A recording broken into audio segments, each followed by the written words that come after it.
I see. Good, good morning. How are you? Good morning. I'm good. How are you? So my situation's a little bit unusual. So I was an owner and operator of my own family restaurant business for almost 20 years. I sold the business in 2023 because I got sick. Okay. I had diagnosed with cancer. Okay. I dealt with chemotherapy and radiation for almost a year and a half. I thankfully am now in remission, thank God.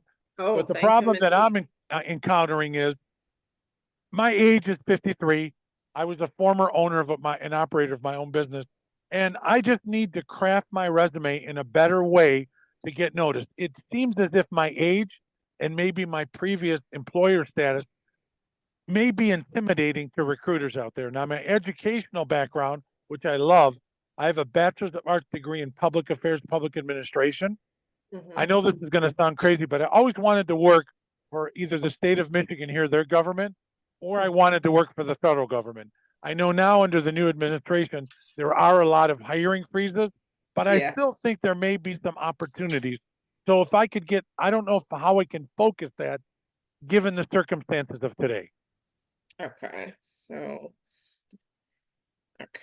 So I'm writing a couple of notes here so I can make sure to address some of the specific types of scenarios and questions that have come up. So thank you, Lazaro. I will be sure to come back to that when I want to address that when the right moment comes. So where it all kind of makes sense to you. So hang tight. I promise I won't forget you. Perfect. And I already signed in, so I'm going to be on the email list. So, I mean, if you want me to drop my email just in case in the chat, if that would help. Oh no, you're good. I'm gonna make sure to address it in this workshop. So just stay tuned and we're gonna make sure to get it. Um, Absolutely. Thank you. of course. And then I see, hold on, I see Heidi. Yes, Heidi. How you doing? Good morning. I'm I'm really curious about how working and updating a resume with AI, as well as I'm currently in the nonprofit business. I'm also an educator. Uh, a bunch of uh, a bunch of different positions, executive positions over the years, and because it's such a wide swath of experience, um, rather than uh, tailoring each resume to each job position, how do I compact a 4-page resume with things that I think are important into the current standard format that is being vetted a lot of times through whatever programs people are vetting things through. I So can tell you right now, you're not gonna like my answer to that question. what you Because have you to, said without having to tailor it every time. yeah. That was where we diverge. Okay. Because Well, I the have been tailoring it each time. I didn't know if it was possible to kind of have a general one, but I have been okay, tailoring it each okay. Let time. me So let me yeah. let me put it to you like this. If see what's happening right now is I'm going to use very crude numbers. These are not actual statistics, so please just stay with me. Let's just say that for every one job that becomes available, we get 1,000 applications. That's actually not too terribly far off from reality, right? And so if for every one job I have available, I have 1,000 applications, why the heck would I choose the general one that was trying to be a catch-all for everybody Okay. versus the one that was speaking directly to my needs? Yeah. And that was, that's like going on a date and saying, you know what, yeah, you're all right. I just needed a man. You're a man, you'll do. Versus, well, there's something about you that I like. Yeah. I like this about you. And Yeah. so this is the different kind of mind shifting that I am asking of you here because it is important. It's important that you catch that we're one of 1,000 in my little crude numbers game. We're one of 1,000 and we can't be we can't look like everybody else and be general and trying to be all of the above. This is not an all of the above type of time. Okay. Well, And so I already knew like that wasn't going to be the popular answer, but it was the necessary answer. And so hear me as we go through the rest of the content today. Maybe what is more comfortable for you to hear and for me to say is that a good resume should be foundationally good. You should not have to restructure the entire resume from top to bottom every time. And so if that's what anybody is thinking, we are probably not doing this thing well. And so look, if you're like, I want to stay open to opportunities in nonprofit, I also want to stay open to opportunities in, sales. I also want to stay open to opportunities in manufacturing. I also want to stay open to opportunities in healthcare. If we're all over the wide spectrum of things, your resume may need to have a full overhaul every single time. But if it's like, I always want to be in IT management, whether that's nonprofit or healthcare or what have you, the roots, the foundations of IT management don't change from one industry to the next. It's the vocabulary that changes. So I'm simply going to tailor probably just the top third of my resume to speak to that particular audience every time.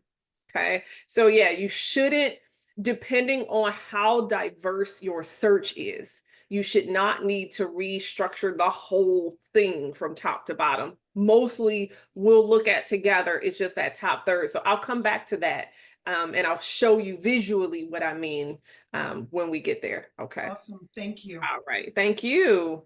All right. Y'all are awesome. So we're off to such a great, strong start. Lazaro, did you have another question or is your hand just still up from before? Sorry, it's still up. I'll take it down. Okay. All right. Just want to check in with you, make sure we were okay. Then I've got, is it Marlena? Oh, you got to unmute yourself though. I can't hear you. Okay. She's working it out. Sorry, I unmuted myself on the phone because I'm calling into the conference. Sorry about that. Good morning. Good morning. Yes, it's Marlena. So my question is about basically gaps in your resume.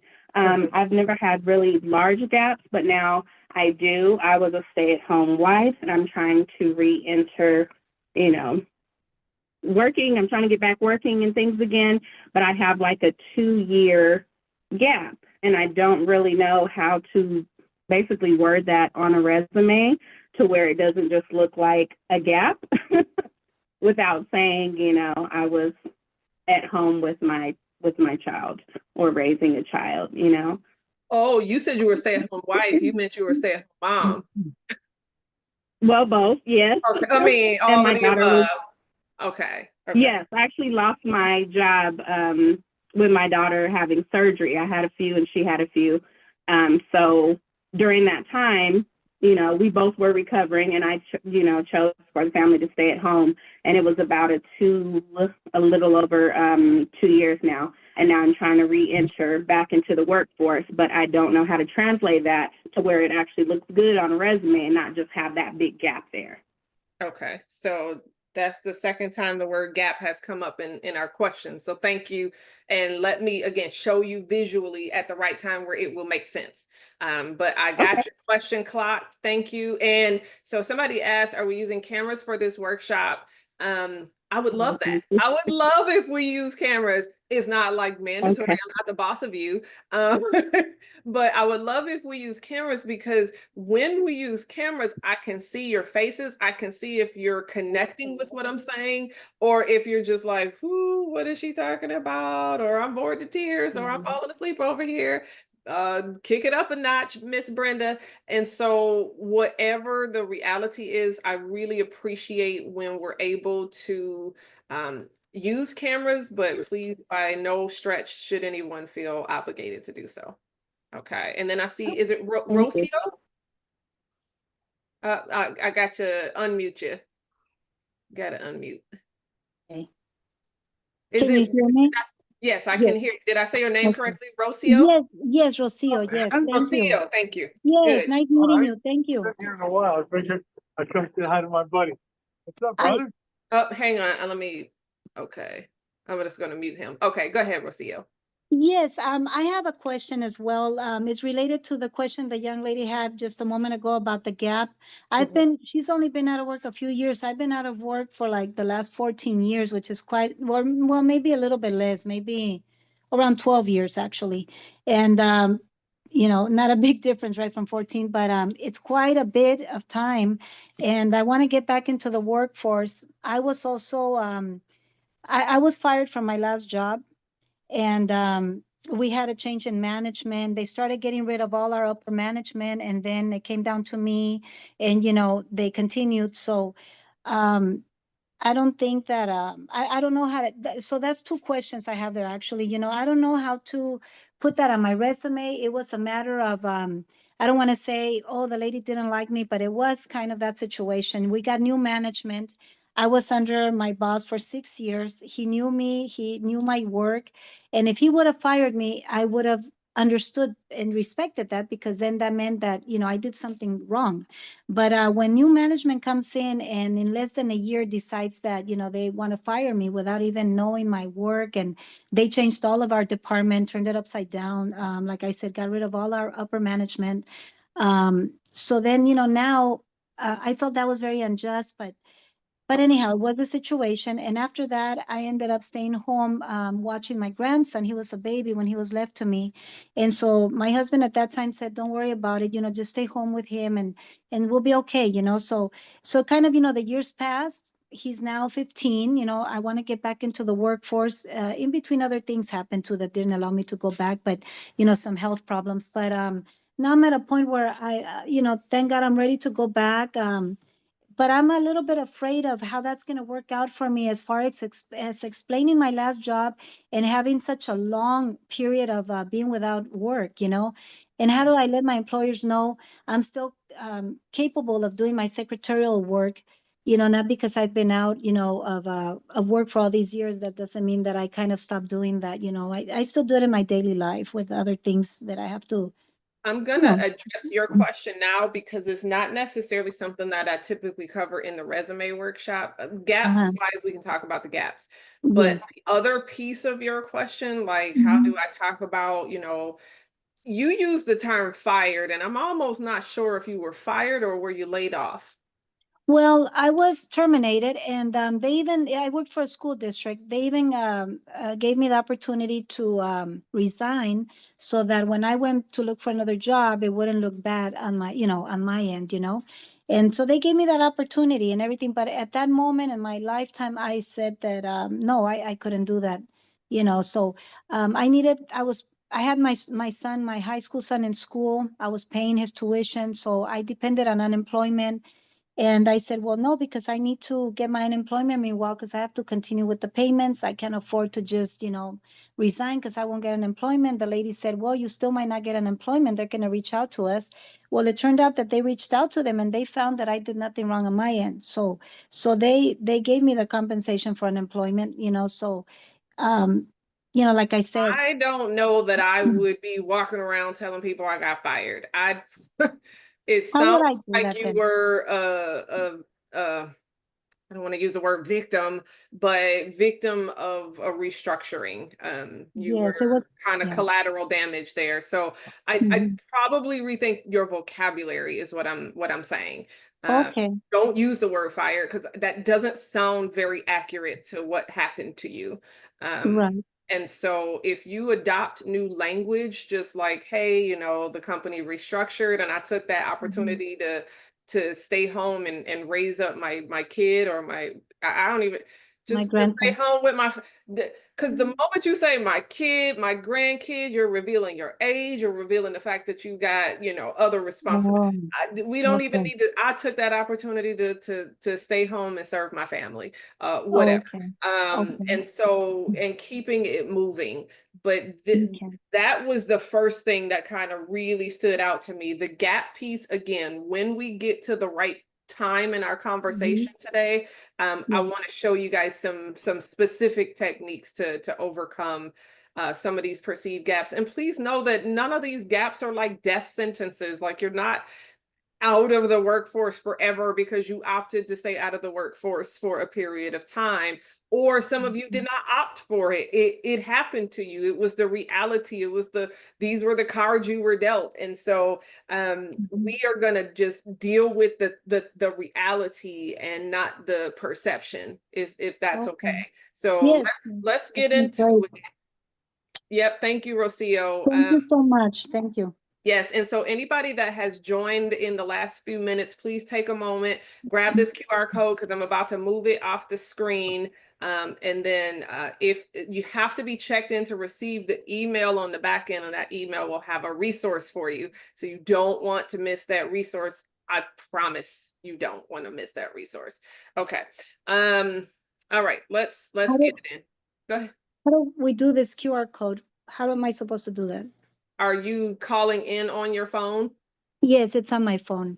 There is a link also in the chat. So if you click on the chat area, Sharon Yes. and or Wendy have both posted the link to check in to Oh, the okay. event. So if you're actually on your phone for this Yes. program, Uh-huh. you probably can't do the QR code. Okay, that's right. So, Okay. all right. So with that, Okay. so let's get into, we'll have everybody mute your lines unless you have a question to ask. If and when you have a question, go ahead and unmute yourself and jump in with your question. If time starts to become limited, I'll have to begin limiting questions.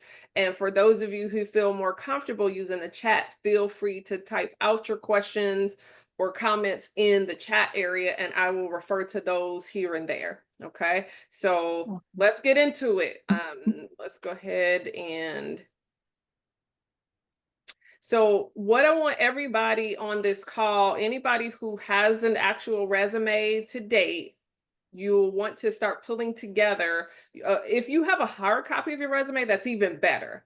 If you can like write on it and scribble on it and take notes directly onto your resume, that's even better.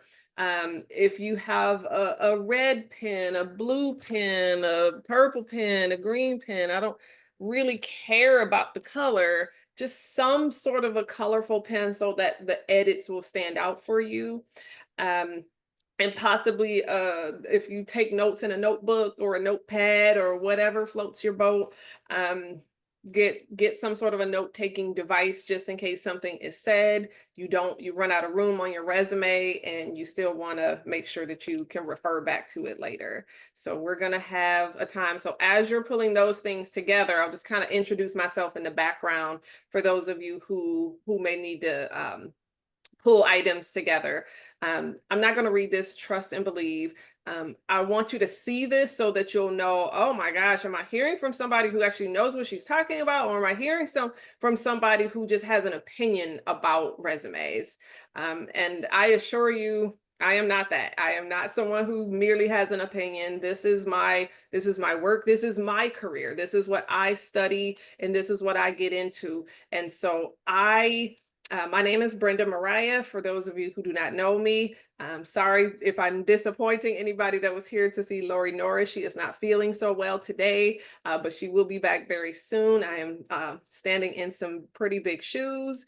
But I am, my company is Push Career Management, been around for a very long time. I hold a lot of certifications, so there's a lot of alphabet behind my name. In addition to engineer and professional, project management professional. So the PMP is something that I've held in my former life as an engineer and project manager. Since my transition, I've earned a whole host of credentials and certifications around resume writing and job search strategy and career management and interviewing and salary negotiation and all the things. So this is what I do for a living. I've been doing it for about 2 decades here, so I'm very excited to continue to do work that I love. Current member and past president of the Resume Writers, well, now the Resume Writers and Coaches Association, Resume Writers Council of Arizona, it used to be.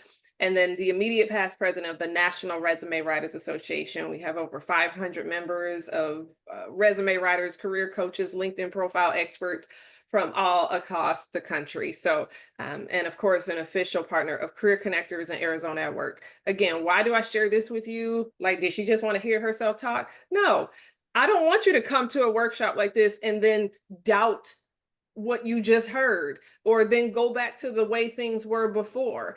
This is something that I've seen time and time again. People will come and ask for like a resume review or an assessment of some kind. I'll give them very specific, very tangible feedback. I'll see them a week later and their resume looks exactly like it did the first time. Like, what was the point of even asking if you didn't trust the source of the information? And so I want to make sure always to give the foundation that you can trust the source of this information. We are not out here, you know, Career Connectors, Arizona at Work. We are not out here just throwing out opinions and seeing what sticks. This is our work. This is our business. And so please rest a little bit assured in the content and information that you're going to be receiving today. And then as we get into the meat and potato, here are some just super fundamental things that we have to have a good grasp on. I mentioned it earlier.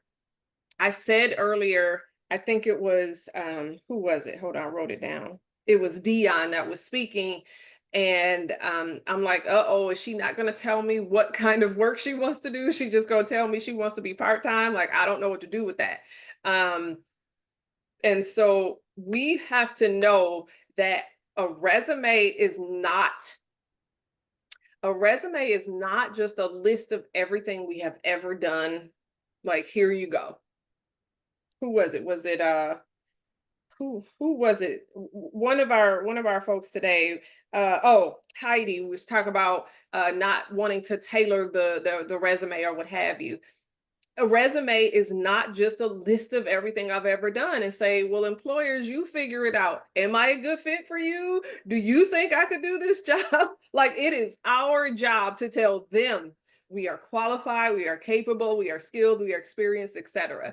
And so having our eyes wide open means that I'm coming into this process not expecting anybody to give me a chance just because of something that I might have done and it's thrown into my resume somewhere on page 3.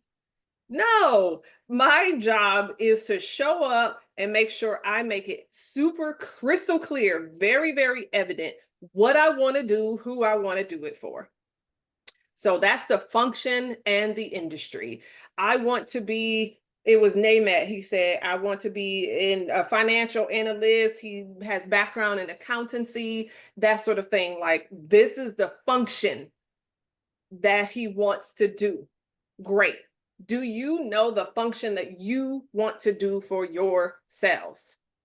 Anybody, again, that does not have an answer to that question, it's okay, but this is the moment. Now, if everybody's biting the bullet, sorry, do you mind if I just leave it here? It's not going to do. Does somebody have a If question? everybody's biting the bullet, nobody wants to know. Everybody wants max, and I get it. I was in the same situation that they were, but you don't want to be there, yet you don't want to sell and give somebody else an opportunity. So you're in a total catch-22. Well, it's not, you know, it's.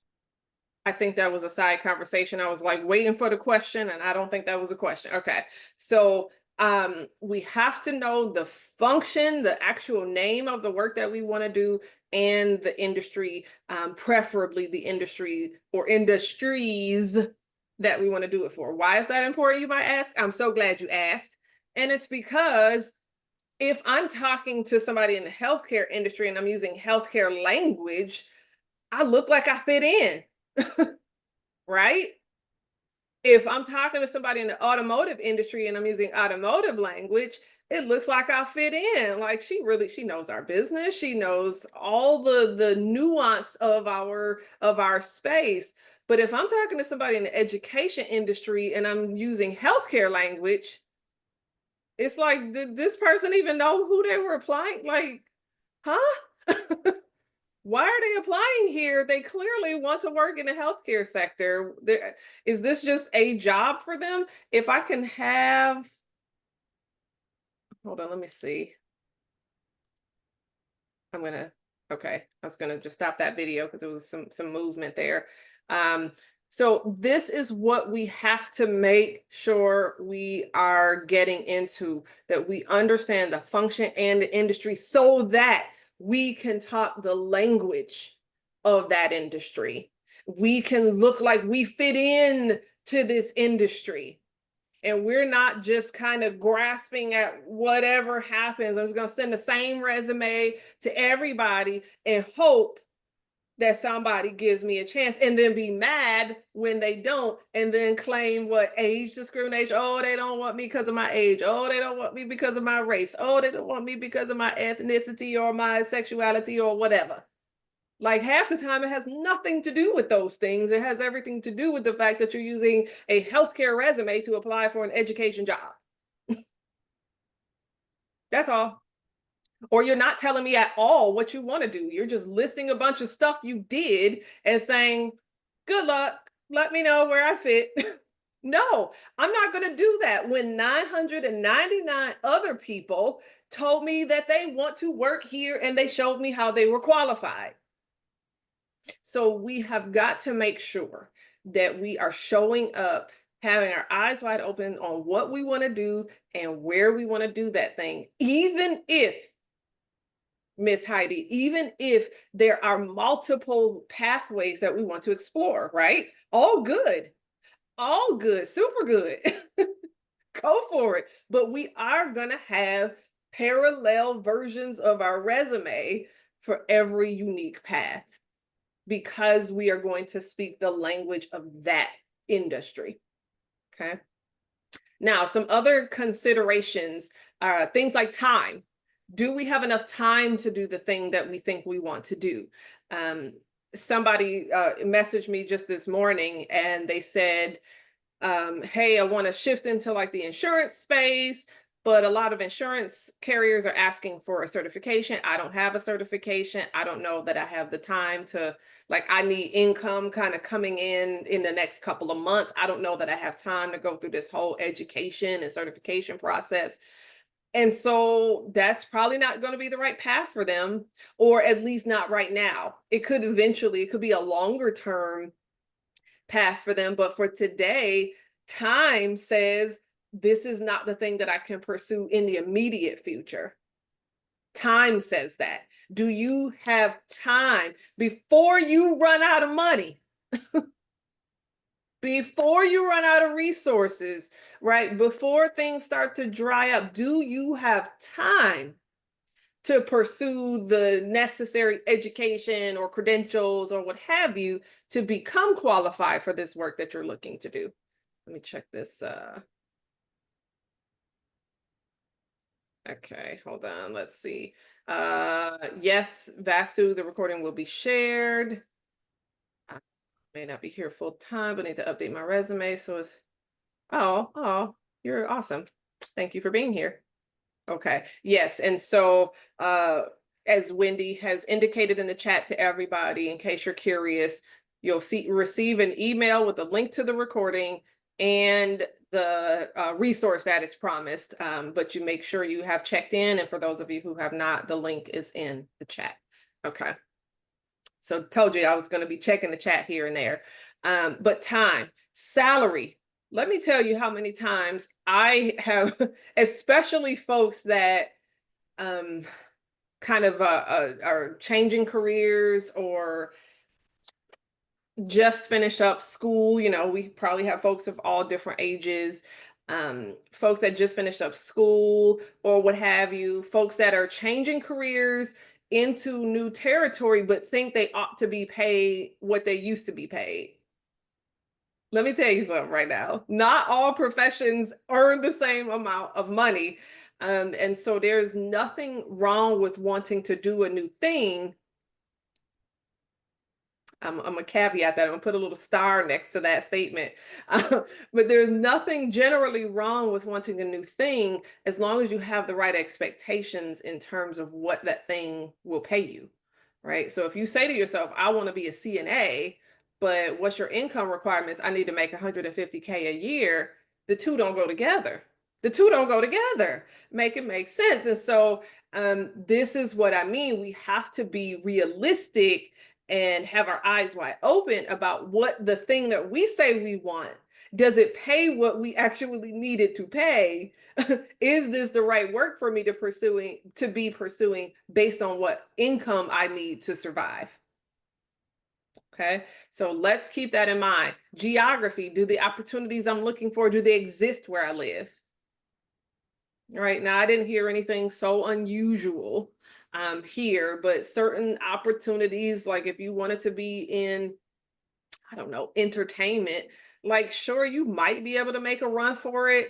I live in the Phoenix, Arizona area. And so like you might be able to do something in Phoenix, but like, are you going to have a lot more success opportunity if you were in a place like New York or LA? Probably. So think about that. I'm originally from Buffalo, New York. If your whole life, every winter you shoveled snow and that was how you made your winter income, and then you decided, you know what, I'm tired of the snow, I'm gonna move to Arizona. You can't still expect to make your winter income shoveling snow because not in Phoenix. You can't shovel sunshine. So that's what I'm saying. Do the opportunities you want exist where you live? And then do you have the budget to arrive at the place where you want to go? And so sometimes that means investing in training, investing in a credential or a study guide or a study course, investing in a conference, right? Webinars. It doesn't have to be all these deep things. Sometimes development is free. It's for the price of for free. Right? We could go to YouTube University. We can, if you have a LinkedIn Premium, you could take some courses right there on LinkedIn Learning. There is a whole host of things you can do that don't even require additional budget, but we don't want to forget these pieces as we're going about our respective job searches. We think, oh, I just got to update my resume. But you didn't think about where you were going, what it was going to pay, if the opportunities existed, and if you had time to truly pursue it before the clock kind of run out. And then finally, I'll lump these two together. Just, do you have passion for the work? And is your mindset right? So yes, with our partners, career connectors, we often just about once a year I do a talk around kind of discrimination or bias in the hiring process. And so we talk about the fact that a lot of people will say, I think I heard, who did I hear say it? Lazaro, you said, you know, I'm 53 years old and I don't know if that's the problem or what have you. Let me tell you something right now. 53 ain't that old. 53 ain't old at all. 53 is a wonderful, wonderful age that we should not be in fear of age discrimination at that point. Is age discrimination real? Yes. Does anybody need to know that you're 53? No. Is 53 some sort of a death sentence? No. And so if we come into this thing with the mind that, oh, well, I'm 53, nobody's going to give me a chance, or people think I'm overqualified right out of the gate, there's something that doesn't rub me right with that kind of thinking. They're not going to give me a chance because they think I'm overqualified. What the heck is on your resume that's giving them that impression? Are you applying to the wrong level of things? Are you applying for a junior level when you ought to be a senior leader? Are you applying for something that pays 40,000 when you have consistently earned 200K? Like, I would ask questions too.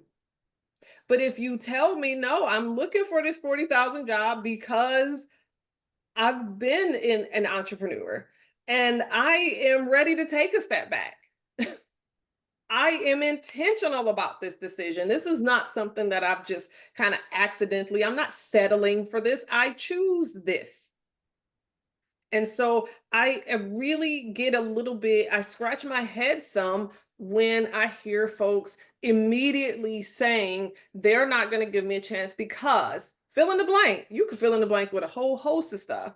Because I'm 53 years old, because I used to be an entrepreneur, because I got an illness, because I don't have a college degree, because because I'm Black, because I'm a woman, because I'm gay, because I'm this, because I'm a Christian, because I'm a Muslim. Like we could be here all day with all the reasons you think somebody's not going to give you a chance. And the bottom line is, are you showing up with your best self? Did you think through these things? Are you showing up with a resume that is clear about what you want to do and where you want to do it? And you are indeed qualified for that thing. You've already done the salary research, so you know what to expect and everything is in alignment. The opportunities do exist. It's not that they're rejecting you.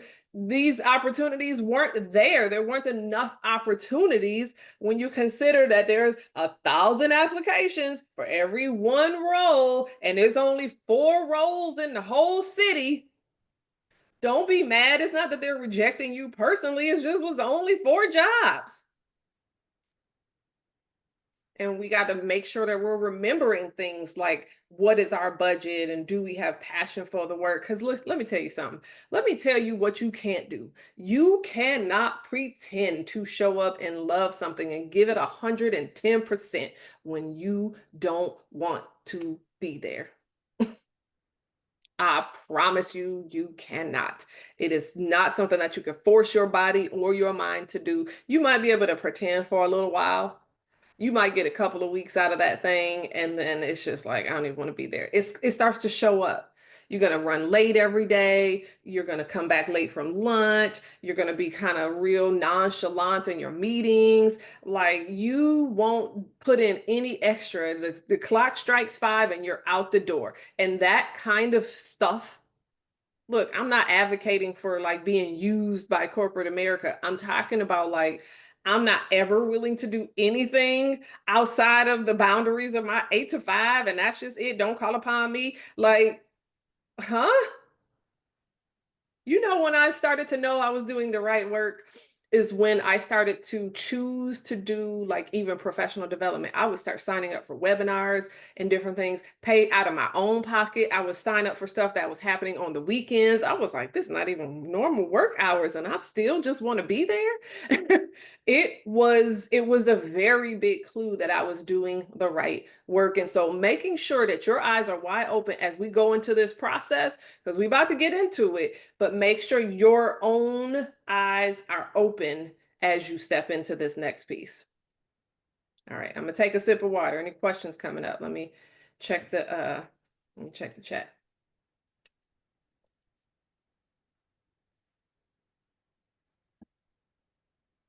Okay, so a couple of you guys got checked in. Excellent. All right. So I think it was Name It that said, hey, I haven't needed to update my resume in about 9 years. That's very, very common, extremely common, more common than you'll probably know. Except the more common thing is for folks to say, I've not needed to update my resume for 20 years. A lot of folks out here that have just kind of been at the same company, not necessarily in the same role, but been at the same company in one role or another for their whole careers or for a good chunk of their careers, and they just haven't had a need to update the resume. And so why the heck? I'm too busy. I'm busy working the job. I'm busy. I get home to my family. I'm busy. I got all this stuff to do. I'm not about to stop and update my resume, what, just in case? But that's the very thing that I advocate for, is keep your resume kind of ready just in case. Anytime, I'll put it to you like this. Anytime I have an adult son and he'll call me really excited about something that happened at work, and he's calling me excited about a thing and I'm super excited for him, instantly my mind says, put this on his resume. Now, he has the benefit of me as his mother, so of course I keep his resume file on lock and I make sure that thing is ready to go. So whenever he calls me, I pull up his resume file in the background and I'm like, yep. And so it's not a complete story. I just kind of mark the occasion, right? I just put a few little words on there so that when it is time to officially update the resume, I don't have to think about all the amazing things, because he's going to forget some of these things in, 6 months, and, certainly in 9 years. I bet you don't even remember what you had for lunch on Friday. And if you don't remember what you had for lunch on Friday, how the heck are you going to remember the minute details of really important pivotal projects that you did 7 years ago? You're not. You are not. And so unless you took really great notes, this can be a difficult journey. So please give yourselves grace. And as I say that, this is a 3-hour workshop. Please do not even walk away with the expectation that I'm going to be a master resume writer by the time this is done. You're not. Unless you came in here with some pre-existing resume writing talent. This is not the goal of this workshop today. The goal of this workshop is to give you a kind of a foot foundation, a footing for you to rebuild or build or update or upgrade your resumes, and to help you understand some of the reasoning behind the mechanics of writing a resume. And the special resource that I'll share in a little bit is it's an actual resume style guide that you can model after, so that you can learn how to contend with. I'll jump ahead a little bit, but this is the ATS Applicant Tracking Software. A lot of times when we like upload a resume to, y'all know, I'm preaching to the choir here, but when you upload a resume to a job, right? What does it do? It messes it all up. It has you to put stuff in, and it can't read certain things. It's a mess. It's a big jumbled mess. That's what it is. And it's sometimes because of the way our resumes are formatted, because of the content in our resumes, that it can't actually pull things the right way. Okay. And so this style guide is intended to help you just not even have to deal with that. So we don't have to get into the mechanics of what is applicant tracking software. Why do you even care? Or do you care that your resume starts to get some attention for you and the phone starts to ringing and the emails start to blowing up? That's what you care about. Do you really need to know what the heck is going on the inside of applicant tracking software? And so I'm not going to be boring you with the wrong stuff. I want to be focusing on the right stuff for you. All right. And so here is our moment where, if you have your hard copy of your resume and your pink pen, red pen, purple, green, blue pen, whatever, go ahead and pull it out, because I want you to be ready to scratch some stuff off if necessary. Okay. So let's think about this.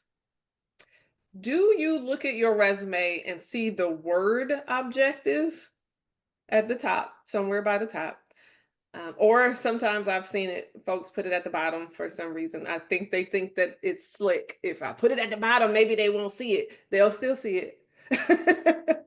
They'll still see it. And so if you see the word objective anywhere on your resume, take your pen and scratch it out.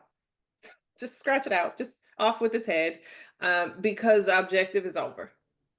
The objective reads something like, I'm looking for a position where I can utilize my excellent communication strengths and grow and develop within the company.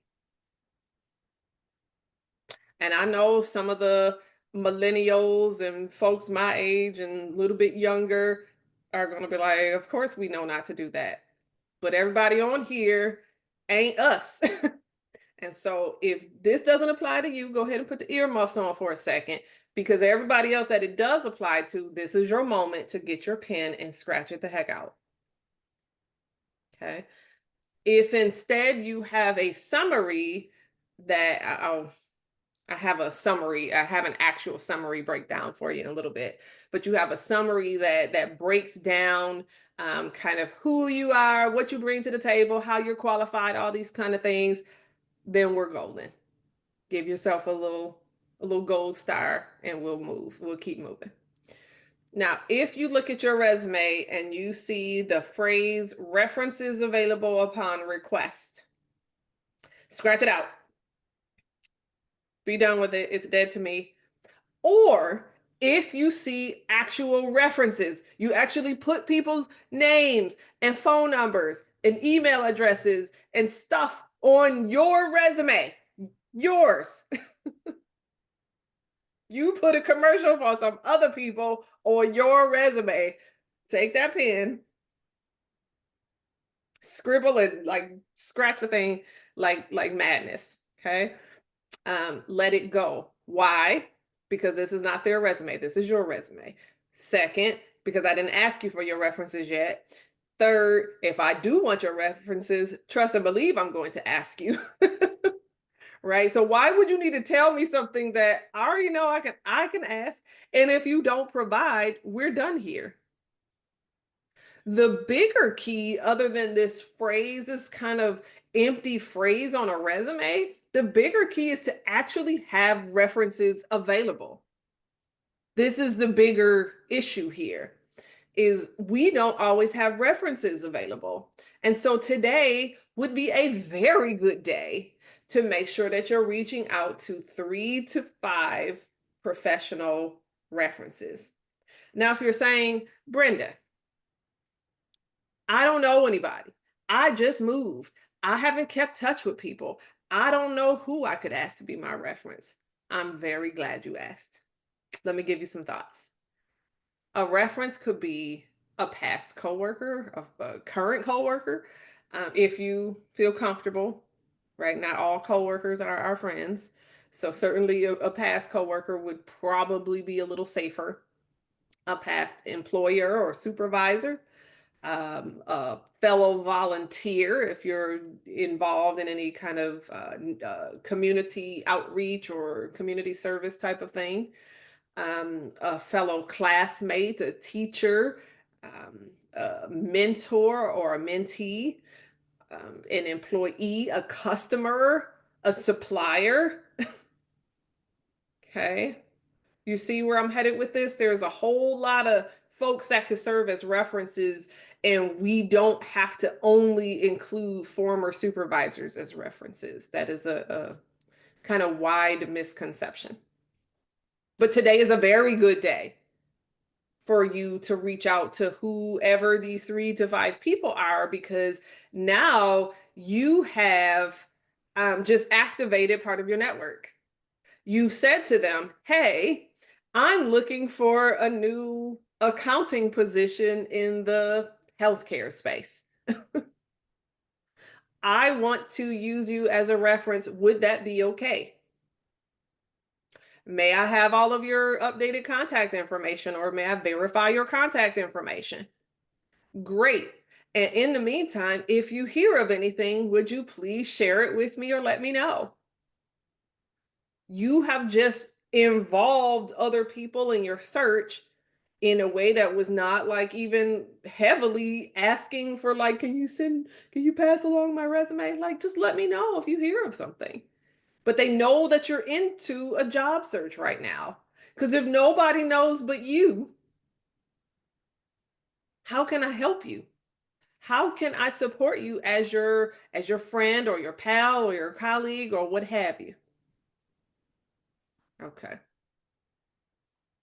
And thank you to Wendy and Sharon, because they're doing an amazing job of answering your questions in the background. So thank you guys very much. Okay. So references, look, I won't say it enough. I won't say it enough. These are important. And if you think you can wait until you have an interview, like now you're hoping people answer and can get back to you in time, like make it today. Make today the very good day that helps you to be ready. Now, if you look at your resume, y'all see my pen go back up again, so you know what's coming. You know what time it is. If you see on your resume hobbies, like I really like reading and knitting and gardening and whatever else you like to do, hiking, I don't know what people like to do these days, right? Whatever, whatever you're into, that's fine. That's your business, but it is your business. Unless your hobby has some direct relation to the work that you're looking to do, your hobby to me at this point is irrelevant. At this point, right? Because at some point, when you get hired on and you're my colleague and all of that, now, like I want to know, what are you getting into on the weekends? Can we hang out? Can we be social? Like that's fine. That's cool. That's fine.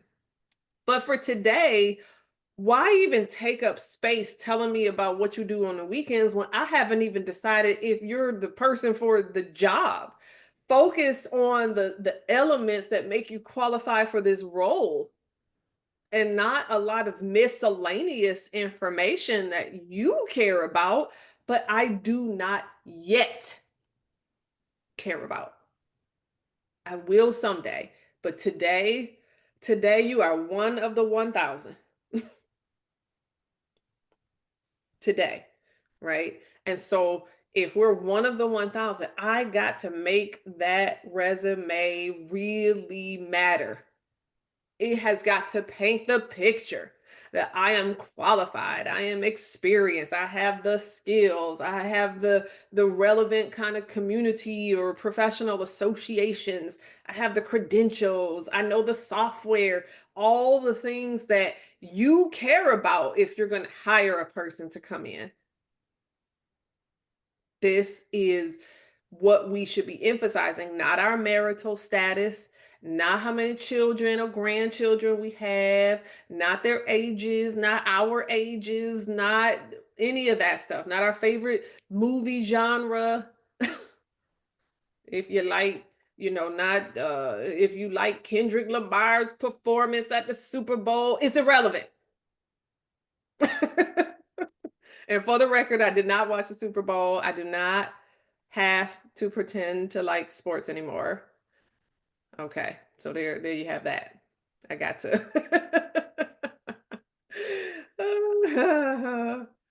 Okay. All right.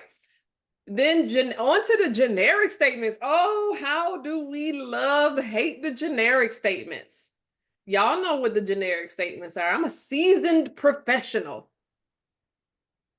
Y'all, I saw like a meme or something once, and it talked about the seasoned professional, and it was like a person getting like salt and pepper on the rotisserie. I was rolling. Yeah, it was very, very hilarious. I was like, what the heck? Because I'm like, yeah, where did that come? I'm walking my dog this morning. I was like, where did that term even come from? I was like, somebody probably said it once and it was very clever. I'm sure once upon a time, but then it just stuck and everybody used it and kept using it. And now we can't even shake it off. Like, just stop. Because it doesn't even mean what you think it means. Oh, did I just pull a Princess Bride reference? I did. That word does not mean what you think it means. This is real talk, results driven. I'm detail oriented. I'm compassionate. I'm okay. You do know that 990 of the 1,000 resumes that I have in my stack all said results driven, detail oriented, seasoned professional. I am raising an eyebrow to that because it is overused. And because it is overused, and 990 of the 1,000 all have the same ridiculous statements in here. So here, I think Heidi asked about AI. Here's a nice place where you could ask AI to kind of rewrite your summary statement so that you're not using the same just kind of overused, dry content in your summary that literally everybody else is using. Okay, let's not even play that game anymore. And I mean, kind of on that note, the graphic on this page, it says, did you even know you were playing a game? Did you even know? Like, your resume is competing with 999 other resumes. Your resume is also competing against software that's looking for certain keywords. Your resume is also contending with a human reader that's going to do a quick scan and see if they could see what they're looking for at a glance. And if they don't, next, next, next, nope, nope, maybe, next, next, next, maybe. Like, I don't have time to sit and study your dissertation of a resume when you should have hit me in my face with evidence, with proof, and not these empty generic statements. Okay. Look, you know what the worst thing for me, I'm gonna speak for me, is when people say they're detail oriented and they have like spelling mistakes in there. I can't do it. We are not friends. You are not my people. And so somebody said they can't see the slides. I just want to check in with the folks that I can see your faces, Adriana and Marlena. Thank you. All right. So for the person who can't see, maybe reboot your system. Okay. Oops. Hold on. Okay.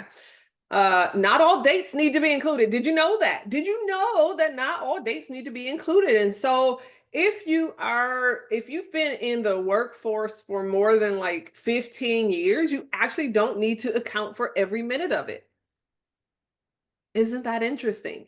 And so your resume can truly be a reflection of the last anywhere from like 7 to 15 years. And for somebody like, who was it? Rocio. So somebody like Rocio who said, I have a 14-year gap. Guess what? Rocio's resume is probably going to go back further than 15 years because it has to. Because it has to. Because in the last 14 years, there's nothing there. Well, and I'll show you that that's not exactly true. I'll show you in a little bit that we can account for the 14 years. We can account for the 2 years for Marlena, right? We can account for some of these gaps. These are not death sentences. But these are, sometimes we have to know when to, these are good kind of rules of thumb. And we have to know when, you know what, that doesn't apply to me in my unique situation. So I'm going to have to do something a little bit differently. And so surely for Rocio, we're going to see her go back probably more like 20 years to account for older experience. I think she said secretarial. And so we want to see some of the secretarial work from like 15 to 20 years ago. And then talk about some of the additional skills that she's acquired in the past 14 years. Because here's the real reason why I'll speak for myself. Here's a real reason why I don't like to see a gap, especially a sizable gap. If it's like a 6-month gap, I'm gonna tell you right now, I don't even account for a 6-month gap. 6 months is my threshold. 6 months is the threshold. And so if you've been out of work and it's been 4 months, like I'm not even panicking. Like you could be panicking because it's costing and hurting you financially. But as like a part of on the hiring side of things, that's not something that anybody's going to panic about.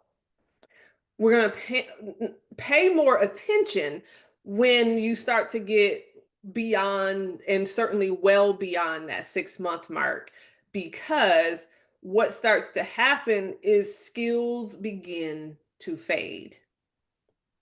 So I told you all at the very beginning, my background is in engineering and project management. And that's true. It's extremely true. I have a degree in all of that. I have a certificate in a frame. Yay. And in many ways, I've continued to practice my project management skill because that was far more natural a fit for me. Like I just was a natural project manager. I almost couldn't even help it. My brain works that way. Oh, here's the deadline. Okay, let's work that thing backwards. Let's account for the risk. Let's map it all out. Let's count up the cost. Let's do all the things. Natural inclination for that. But engineering, I mean, there was a time where I could like program a microprocessor and like build a whole computer. Like, don't ask me to do that now. It's over. It is over. I am a dinosaur. I don't even know what the latest microcontrollers are. I don't even know what they're called anymore. Is that bad, right? And so this is what we're talking about. You start to put enough distance between you and the thing you want to do without new infusion of skill and experience or knowledge. I don't think you got the edge anymore. I don't think you've got the ability to do this job with any degree of ease anymore. So refresh yourself. That's your job, is to come in and say, I haven't done it. You'll say to yourself, I haven't done it formally for 14 years for an organization, but where have I done it maybe informally? Have I acted like a secretary? Maybe scheduling doctor's appointments and following up with service contractors, and did I maybe work on the PTA as the secretary? Did I join an organization and take meticulous notes? Like, there are a whole host of other ways you probably acted as a secretary without formally being called a secretary. And so we have got to make sure that we understand the ownership is on us to get refreshed and renewed and reskilled and re-educated. So that's why something like Arizona at Work becomes a very, very powerful ally. Very powerful because they have access to those grant funds that can help you with training and certification. Sometimes you don't have the budget, but they have access to a pool of money and they can get you through. Okay. They can help you with some of those resources. Like, I have questions about my unemployment. Who do I ask? You can ask them. They can help. They can help. And so this is not a commercial for them. It's just the truth. It just is what it is. And so we want to make sure that not all dates need to be included. Here's the deal. What if I finish my college degree or my master's degree or my certification in the last couple of years? I probably will emphasize the dates of that education, but other education, y'all know when I got my engineering degree? Because nobody ever asked. Did you ask me, Brenda? I don't know. Let me see that. Let me see proof that you're an engineer. Let me see proof. Let me see your actual diploma. You didn't ask for that. You took my word for it, did you not? Of course you did, because I wasn't up here lying to you. And so, do you know when does anybody here know when I got my engineering degree? No, because it didn't even matter. It didn't matter when I got it. It mattered that I had it. And I got that degree, for the record, in 2001. So it's been a minute. It's been a minute. And so if I got that degree in 2001 and I'm here telling you, right, Heidi, right, I gave you a few little clues that it was at least a long time ago, because I'm like, I don't even know how to build a computer anymore. Like, those were some clues in there, but you didn't know. Until I went deeper with you, you had no idea that it was even a long time ago. It could have been 5 years ago for all you knew. And so this is why sometimes we don't want to talk about stuff that happened a long, long time ago. I know you're proud.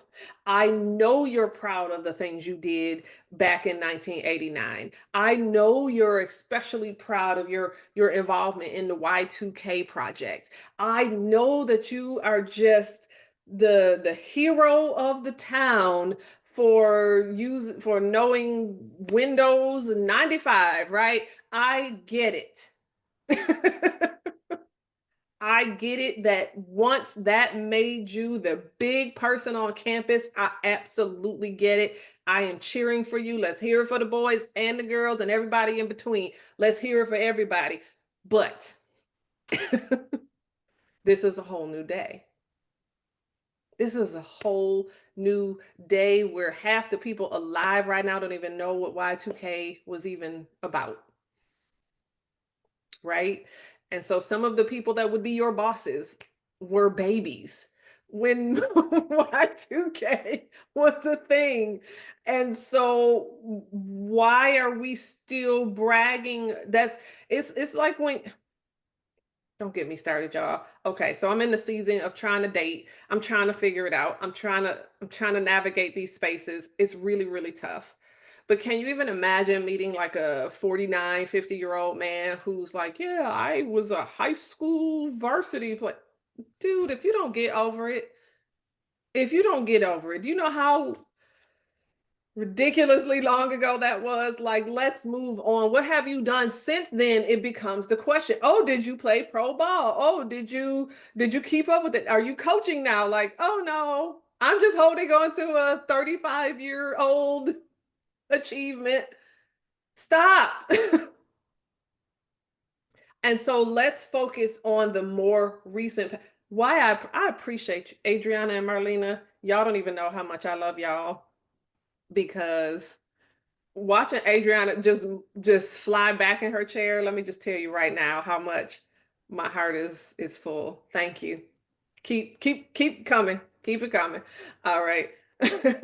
um Okay, so yeah, not all dates. We take our experience back again, anywhere from 7 to 15 years, unless you're in a situation. So this is why it's hard to speak to everybody's unique circumstance, because this is a big, broad, general class, right? Everybody has a little bit of a different story to tell. But in specifically for Rocio and anybody like her that has like a pretty substantial gap in recent years, may want to go back a little bit further to account for the fact that there was at one point some experience that we can pull from. Okay, hear me out. I'm not done, but I just wanted to touch on that subject real fast. And then accomplishments versus achievements. Look at, so here it come again. Here come this darn pen. She about to have me cross something out. Yep. And so look at your resumes. Look at some of first of all, do you have bullet points, or is it large Titan strength paragraphs? Because let me tell you something about paragraphs. I'm not going to read them. Nobody's going to read them. You can kiss the human reader validation goodbye. It's a wrap. The ATS doesn't care if it's a paragraph. I promise. It's a computer. It's just scanning for content. It's just looking for words. So it doesn't care if you've written it in a paragraph format. It's the human person that will care if it's written in a paragraph format. And if your resume makes me have to work that hard, I'm gonna just move on to the other 999. That's what we're gonna do. Okay. So don't make me work that hard ever, ever, ever. But if I look at your resume and I look at some of your bullet points and they say responsible for ... responsible for ... responsible for ... and responsible for ... I'm over it. I am over it already, because listen, you were supposed to do the things that you were responsible for. So how about instead you give me a nice overview of the things that you are responsible for, and leave your bullet points to the things that you did that were like really substantial, really meaningful, and really called an achievement. Okay. Again, I'm going to show you visually a lot of these things. So sit tight. If anything I'm saying isn't connecting with you, please sit tight, because we want to make sure that it connects. Okay. But Heidi, here we go. It was already in the slides. It said must be customized every time. I already knew that this was going to come up. And so I knew, I was like, she ain't even gonna like me. She not gonna like what I'm about to say. But yeah, this is real talk, guys. These computers, these applicant tracking software, the human readers, it doesn't matter who's looking at your resume, it has got to speak to your audience. It just does. Remember earlier, I talked about if you want to apply for a job in education, don't talk the language of healthcare. Right? You want to go into a nonprofit, don't talk the language of manufacturing. Like, one has little to do with the other. But if you speak my language, if you come on a date with me and you tell me I'm beautiful and you're beautiful because, oh, I love your hair. Oh, I love your eyes. Oh, I love the way that your smile twinkles just so when we're taking a picture. Like there is something just so awesome about you, Brenda. Versus, well, I just need a girlfriend. You're all right. Come on, let's do this. Absolute. No, no, no, and no, thank you. So customized every single time because everybody wants to know that you're there for them. And I want the same to be true for you. I don't know, maybe am I the only one out here trying to date? Come on, y'all. Don't have me out here by myself. I know I can't be the only single person in the whole wide world. But okay, that's fine. Maybe I'm the only one. But even within your marriages, whatever, make sure that there still should be something about you that keeps your partner there. Not just that they want a partner, but that there's something about you. There's something about this organization that makes you want to work for them. Okay. Every time. Every time.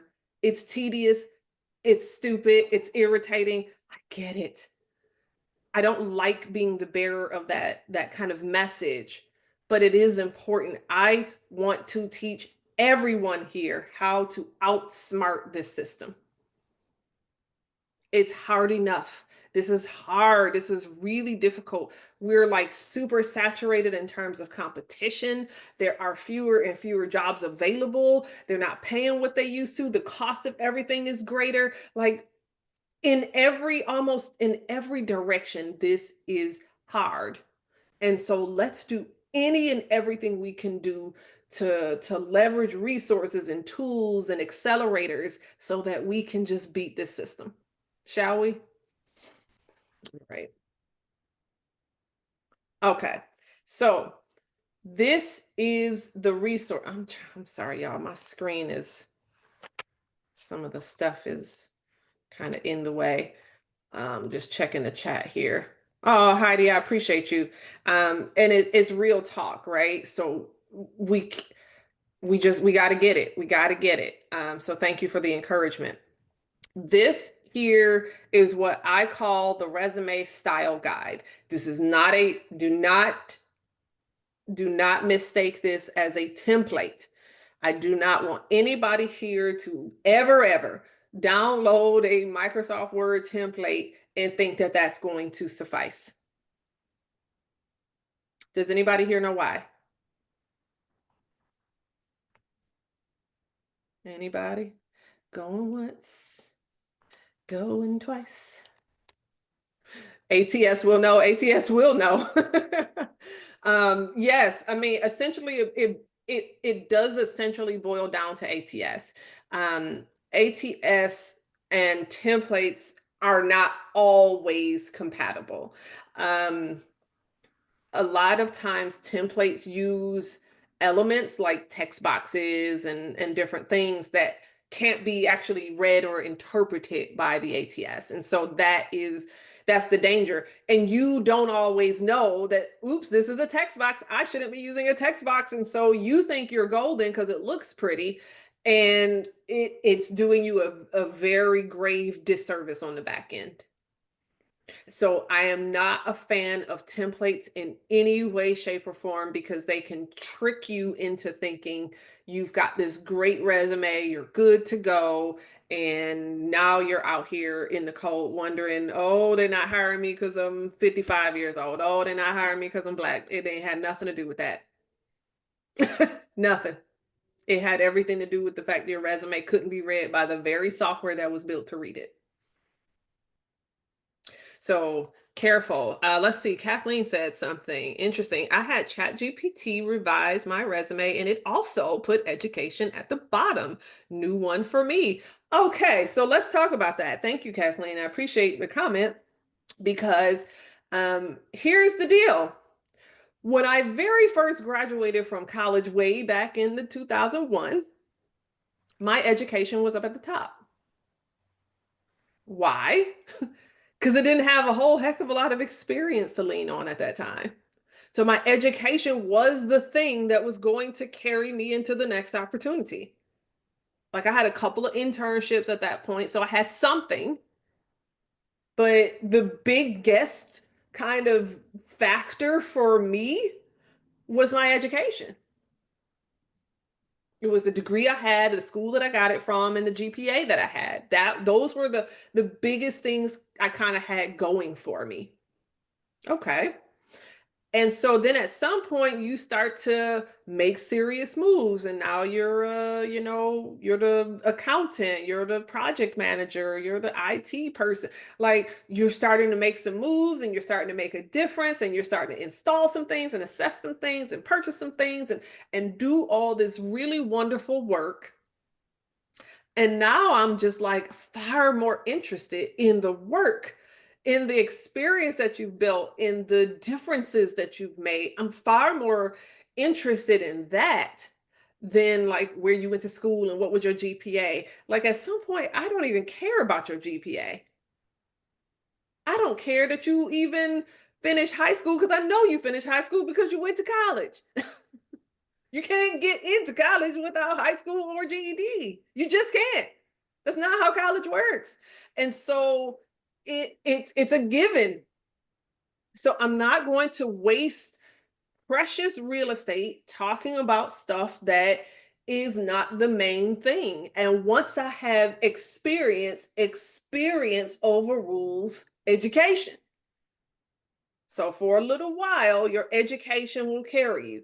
And then they should flip at some point, usually about 2 years in, where now your education falls down. Not that it's not important, but your experience is far more important. So let me put the emphasis where the emphasis should be put. And this is what happens is your education tends to fall to the bottom. But let's say you are a career changer. If you're a career changer, you're going to do something that you've never done before. You don't have any experience to account for in that new space, but you do have a new certification. In your situation, I would likely put the education first because of the certification. That is the thing that makes you qualified for now until you gain experience, and then they will flip. Please let me know if I'm talking too fast or if I'm not making sense. I want to make sure everything is connecting. Okay, hold on. Okay, so you said yes for education, but if one continues to get certification or certificates, how to keep that current and updated. So nothing, if you are continuing in the same career path, right? You have experience and education. Your education can still fall down, and just keep it alive. Keep it alive. I got a new credential. This is me. You're asking a question about my life here, right? I have been in the same line of work for about 20 years, but I keep my credentials fresh, and I'm always kind of pursuing something new. And so these things continue to build into the education section, but the education stays at the bottom. It's just, it stays current. Yes, please. I put nonprofit. My nonprofit is an educational nonprofit. So I married the two, but I have 100 plus hours of various certifications, additional certifications in nonprofit, whether transformational leadership, boards leaders certification, revenue development, all of that. Do you then, under education, list all of those certifications at the end? If they're relevant to where you're headed, maybe. But if you're talking about hundreds, I don't know that I'm going to list hundreds of things or even dozens. Or just of the things. hours. Yeah. I'm going to, the hours are, okay. So the number of certifications, what, maybe 4 or 5? No, I think 12 to 15. 12 to 15. So here's what I'm doing in that situation. I'm going to list maybe 4 of the kind of most heavy hitting credentials here, and then I'm going to say link to full credentials list here, which actually takes them to your LinkedIn profile where you can list everything out.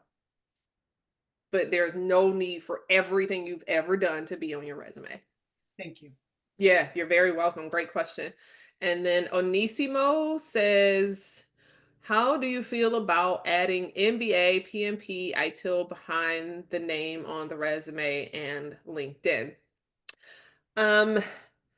There is some differing, it's not even necessarily a differing school of thought. It's from ATS, one ATS to the next, that some can handle that and some can't. And so I think unless you know exactly which ATS you're dealing with and if they can handle it, sometimes it can be better to, maybe you can use one. I wouldn't put necessarily all of them.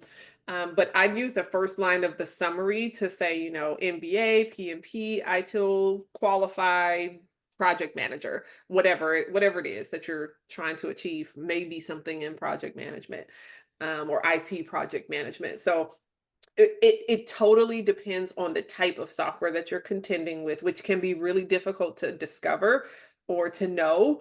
And so sometimes it's just kind of safer to go the safest route. And that's just to not include it up there next to your name, but to include it in the content, the body of the resume. I absolutely want it there for sure. Okay. And is there like a limit and how far back you want to go back with certifications on LinkedIn versus your resume? Seems like your LinkedIn is more like a landing page where they can see more, but it seems like you really don't want to keep that much information so dated as well when you're, early 50s. No, that's really good. And I agree with you. I still like to cap it at about 15 years, even on LinkedIn. I still don't want to go all the way back to the beginning of time. I can provide a more comprehensive list, like in Heidi's situation, where she has maybe 12 certifications that are all active, all current, all at the same time. But there's just not enough space in the world, or not enough need to have all of that on the resume. And so it can be a nice placeholder when I have a lot of stuff and I don't necessarily have room for it on the resume, but it doesn't mean that I still need to talk about everything I've ever done. You know, my mother, I don't know if anybody knows what Peter Piccolo is. Anybody old enough or to know what Peter Piccolo is? Well, it was like a hair cosmetology type of school back in the day, y'all. And so my mother she graduated from Peter Piccolo or whatever. So she used to be able to install the Jerry curl. Anybody, don't y'all leaving me out here by myself again. Okay. So but you see what I'm saying? Now it's a whole different era. Is it necessary for her to put on her resume or her LinkedIn anywhere that she graduated from Peter Piccolo? Absolutely not. Like, it's so far from relevant. It's ancient information. No, there is a cap, and for me, and the general best practice within this industry is that cap is that 15-year mark. So really good question, Onisimo, and please correct me if I'm saying your name wrong. Onessimo, and nostalgia is expensive, right? And Listen, you better say it. costing yourself if you're going to put all that information on. We are costing ourselves because, yeah, age discrimination is real, but we don't need to be the ones inviting it in. That part. So thank you for that, and I hope I've answered your question. Very good, thank you. All right. Yeah, y'all don't let me off the hook. If I haven't officially answered your question, you say that so I can go deeper until I get it right. Okay. But this style guide is what will be mailed to you in the follow-up mail. It doesn't look, of course, it's not green. The colors are a little bit different. I made it green just for visual sake so you can see it a little bit easier here. But if you look at it, it has the instructions built into it. So you're not guessing.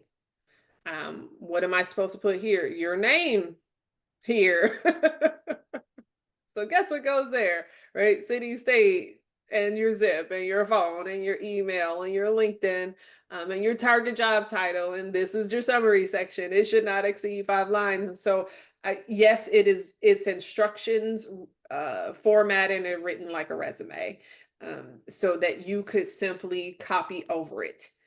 Okay, it's not a PDF that you need to recreate. I'm sending you the Word doc so that you can type over it. It's already formatted for you, but unlike a template, this is not a locked in template. You can adjust things that you may need to adjust. If you want to change the size of something, you can change the size. If you want to change the margins, you can change the margins. If you want to change the font or the colors, you can change the fonts and the colors. You can change spacing and all the things. Although I'm asking you not to make too many gross changes, especially if it results in your resume looking like it kind of did before you got your hands on the style guide and defeated the whole purpose of you attending this workshop and you receiving the style guide. So we want to make sure that this thing is, but this is also where we're going to spend a little time, and I'm going to talk to you about some of those scenarios that came up in our earlier Q&A. So hang on, let me check the chat. D. Minner asks, how important is it to have city, state, and zip code? The zip code is less important, but the city and state are super important. I would say there's few exceptions to not including the city and state, and that's surely centered around if you want to do remote only work. That's when the city and state may kind of work against you in terms of your salary. Sometimes they'll pay in accordance with where you live. I mean, it'll come out in due time, so might as well be forthcoming with where you are, so to make sure that the opportunity is right for you. But if you live in, I don't know, I'll use my city. If you live in Phoenix, but you want to apply for a job in Flagstaff, would that work against you? It will, because you don't live in the city where the job is. And are you very likely to commute 2.5 hours one way every day? Probably not. But if that's the case, if I want to apply for a job in Flagstaff, I'm probably going to set up like a PO box address or something in Flagstaff, and also be willing to get my own apartment and pay my own way to Flagstaff every time. I'm not going to be a Phoenix resident, apply for a job in Flagstaff and say, but yeah, you got to pay for my relocate. Why? Why didn't you just apply for jobs in Phoenix? And so if you're looking for relocation, right, that's a slightly different conversation. If you're not looking for relocation assistance by a company, I would explicitly say that in like a cover letter. I would say relocating to the Flagstaff area in March 2025 at my own expense. Because otherwise, I'm assuming that you want me to pay for your relocation, and I'm not playing that. I got far too many local candidates, but yeah, it is important to indicate where you are, so I'll know if, especially if there's any sort of in-office requirement, even if it's just hybrid. I'm not paying for you to travel from Atlanta to come to an office in Phoenix twice a week. I'm not doing that. And I might be looking for a local candidate. And then Jeffrey says, in the target job title, hold on, should that be my current occupation? Oh, Jeffrey, love that question. Thank you. Target job title here. So your future target, where are you going? Where are you headed? That is the job title that you want to include there. If that happens to also be your current occupation, great. If it happens to be something new that you're shifting into a new career space, then that you're speaking in the direction of your future. Same on LinkedIn, guys. Speak to your future.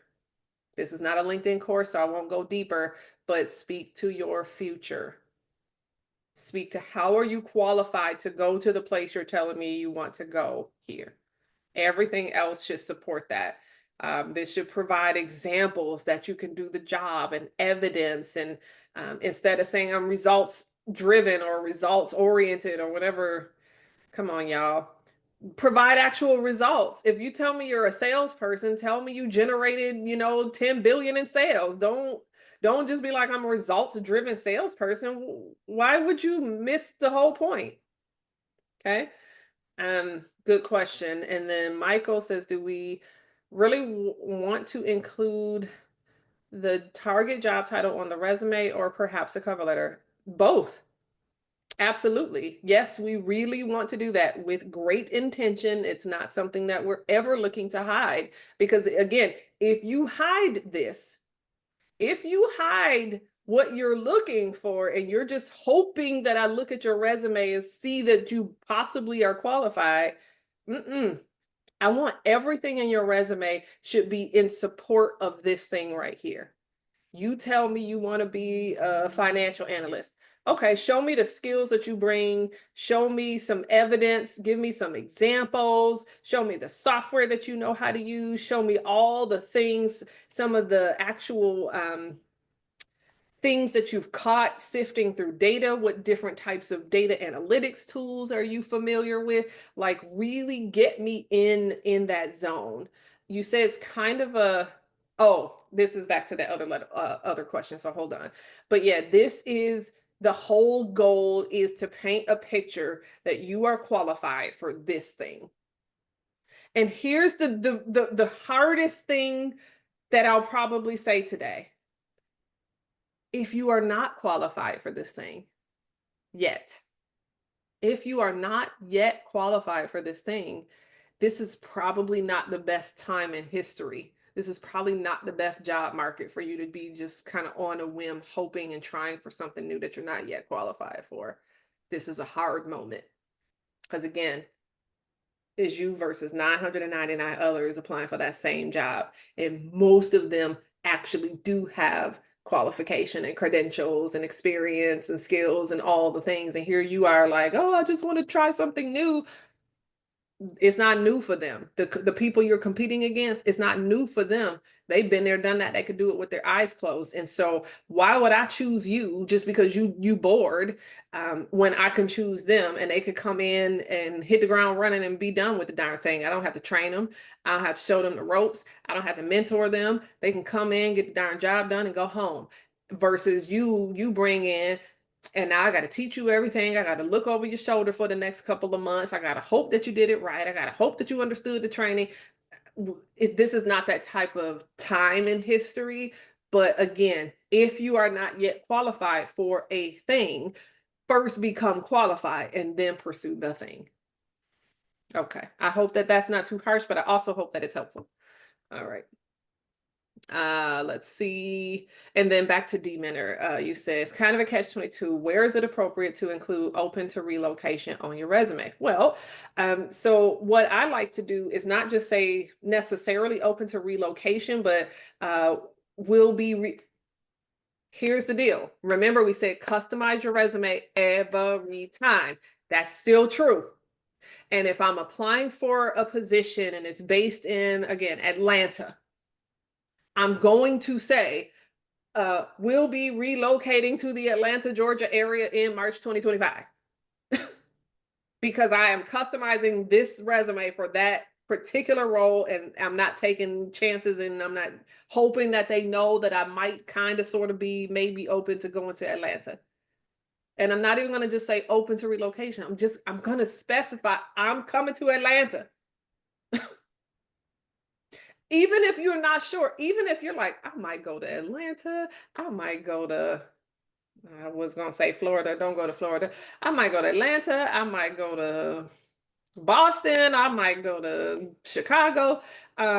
If you're open to all of those different types of places, that's cool. But if you're applying to the job that's in Chicago, say we'll be relocating to the Chicago area within the next, 90 days. If you're applying to the different job in Atlanta, we'll be wherever you get the call back, you're willing to go to whatever place. So it's not like we're out here lying. Like, I'm open to going to the appropriate place here, But if you're just like, we'll see what happens. But yeah, I would put that at the top of my resume. I would put that probably like right in here. Okay, we'll be relocating to the, fill in the blank area within, I wouldn't say like within 60 days of offer. That's something that I'd probably put on the cover letter, but on the resume, I'd say soon to be relocating to the fill in the blank area. Absolutely. So you and me are on the same page. Okay. But please let me know if I have not fully answered your question. Wait, let me see here. Marlena, you said, do you recommend talking about location when applying for work from home opportunity, work from home jobs, work at home jobs in other states? Again, that was the kind of the caveat, like when do we kind of not want to necessarily put city and state is when I'm applying for something that's in another state. But again, are you about to be out here a work of fiction? Are you about to be out here telling people you live in Chicago so that you could get paid like Chicago when you really live in, I don't know where you live, like Michigan? You know what I'm saying? We want to make sure that we're still stay above board, keep it ethical, keep it full of integrity. It's not about out here lying so I could get the bigger bank, right? I live in Phoenix. I'm applying for a work from home opportunity in Georgia. So the heck what? If it's fully remote, they don't care. They're just going to pay me according to cost of living in Arizona. They don't care where I live, but if you're dealing with a company that has a come into the office once a week type of policy, that's where you get into trouble. Because now if I say I live in Phoenix and you're hiring for Georgia, you're probably just not going to pick me because I don't live there and you're not paying my way and I'm not about to be flying to freaking Georgia every week. So we have to realize that we have control. We are the ones that get to dictate when we apply to a job, when a job is even right for us, when it makes sense. If there's an expectation that I physically be in the office and it's in a whole nother state, this is an issue. You know what I'm saying? So it really does depend. There's a whole lot of like, well, what about this and what about that?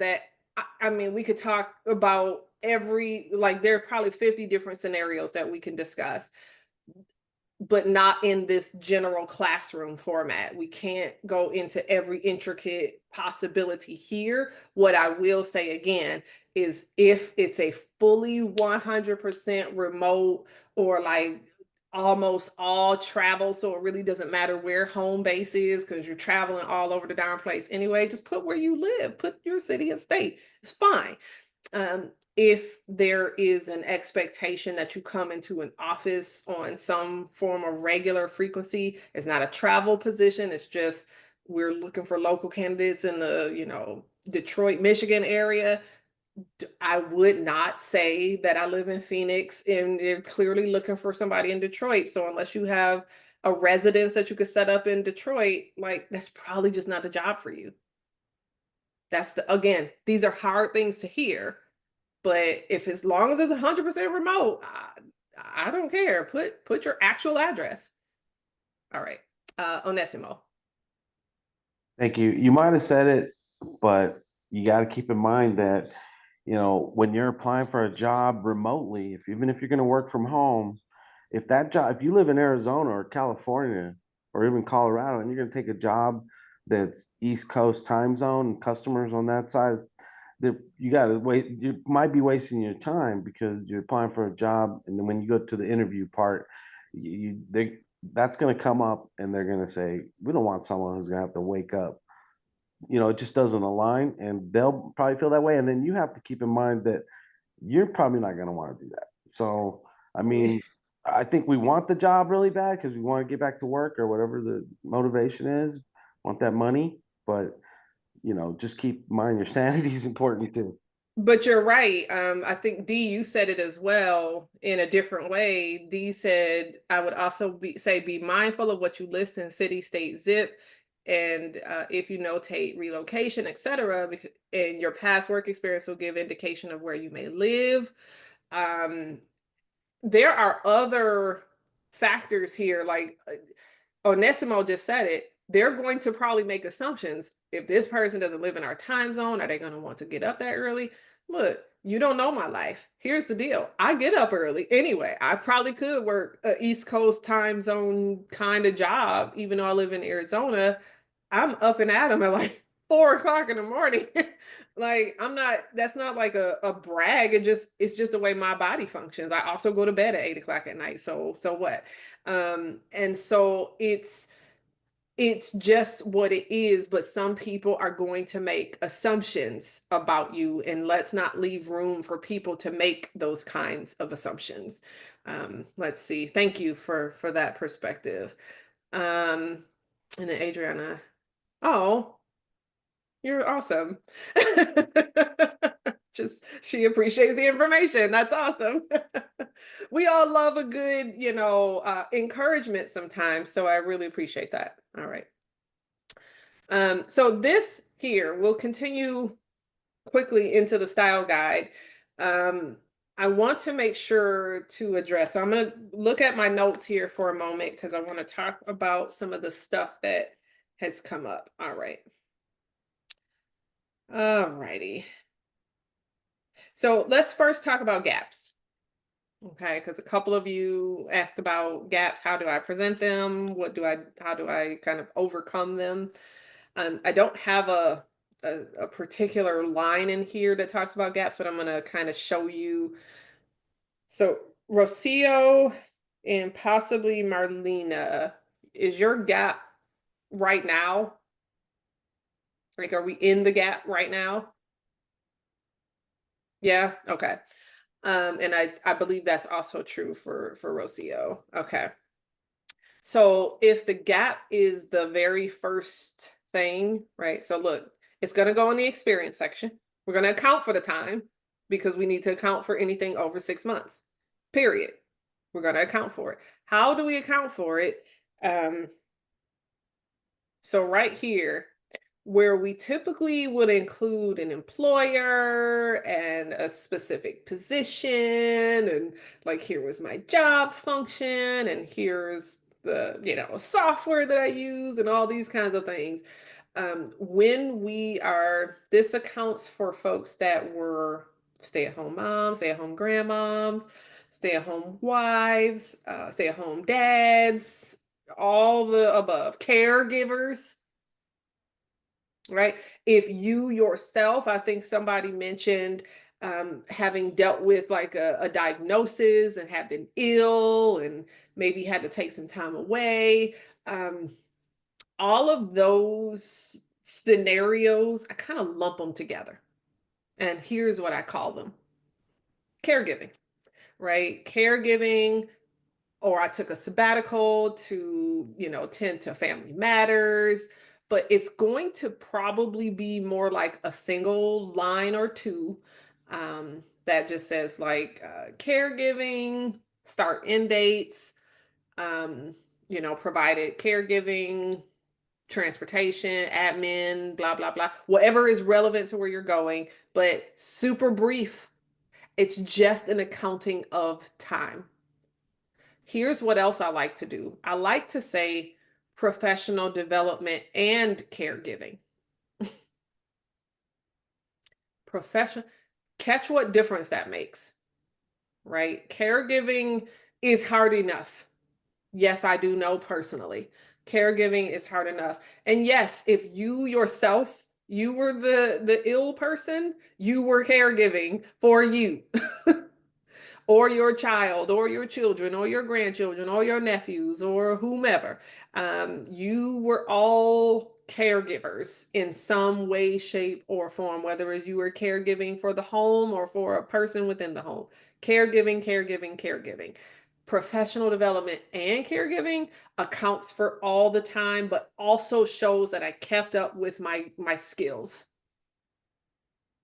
And so professional development and caregiving says something like, um, I'll see if I can find one and include it in the resource. I'll see if I can find like a line to just include in there. But it will account for, completed XYZ certification, took these courses, took rigorous education courses to become, recertified in whatever the space is.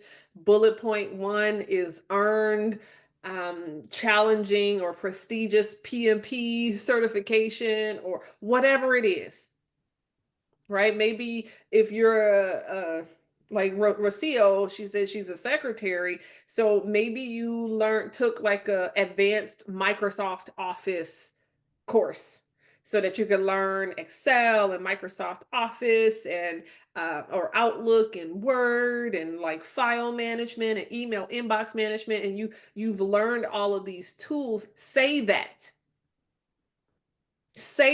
like with your whole chest, say the darn thing, because otherwise you're hoping that I can just, out of the goodness of my heart, I will overlook the fact that you have been detached from this work for 14 years. So much has happened in 14 years, even within Microsoft. If you haven't looked at Microsoft Word in 14 years, you are going to struggle with Microsoft Word today. It looks very different than it did 14 years ago. 14 years ago was what? Y'all don't ask me to do math in my head. I brought this on myself. Hold on. I can't do it. I know I'm an engineer. It don't matter. 2011. I don't even remember 2011. It feels like ancient of days. Go Yes, ahead. long time.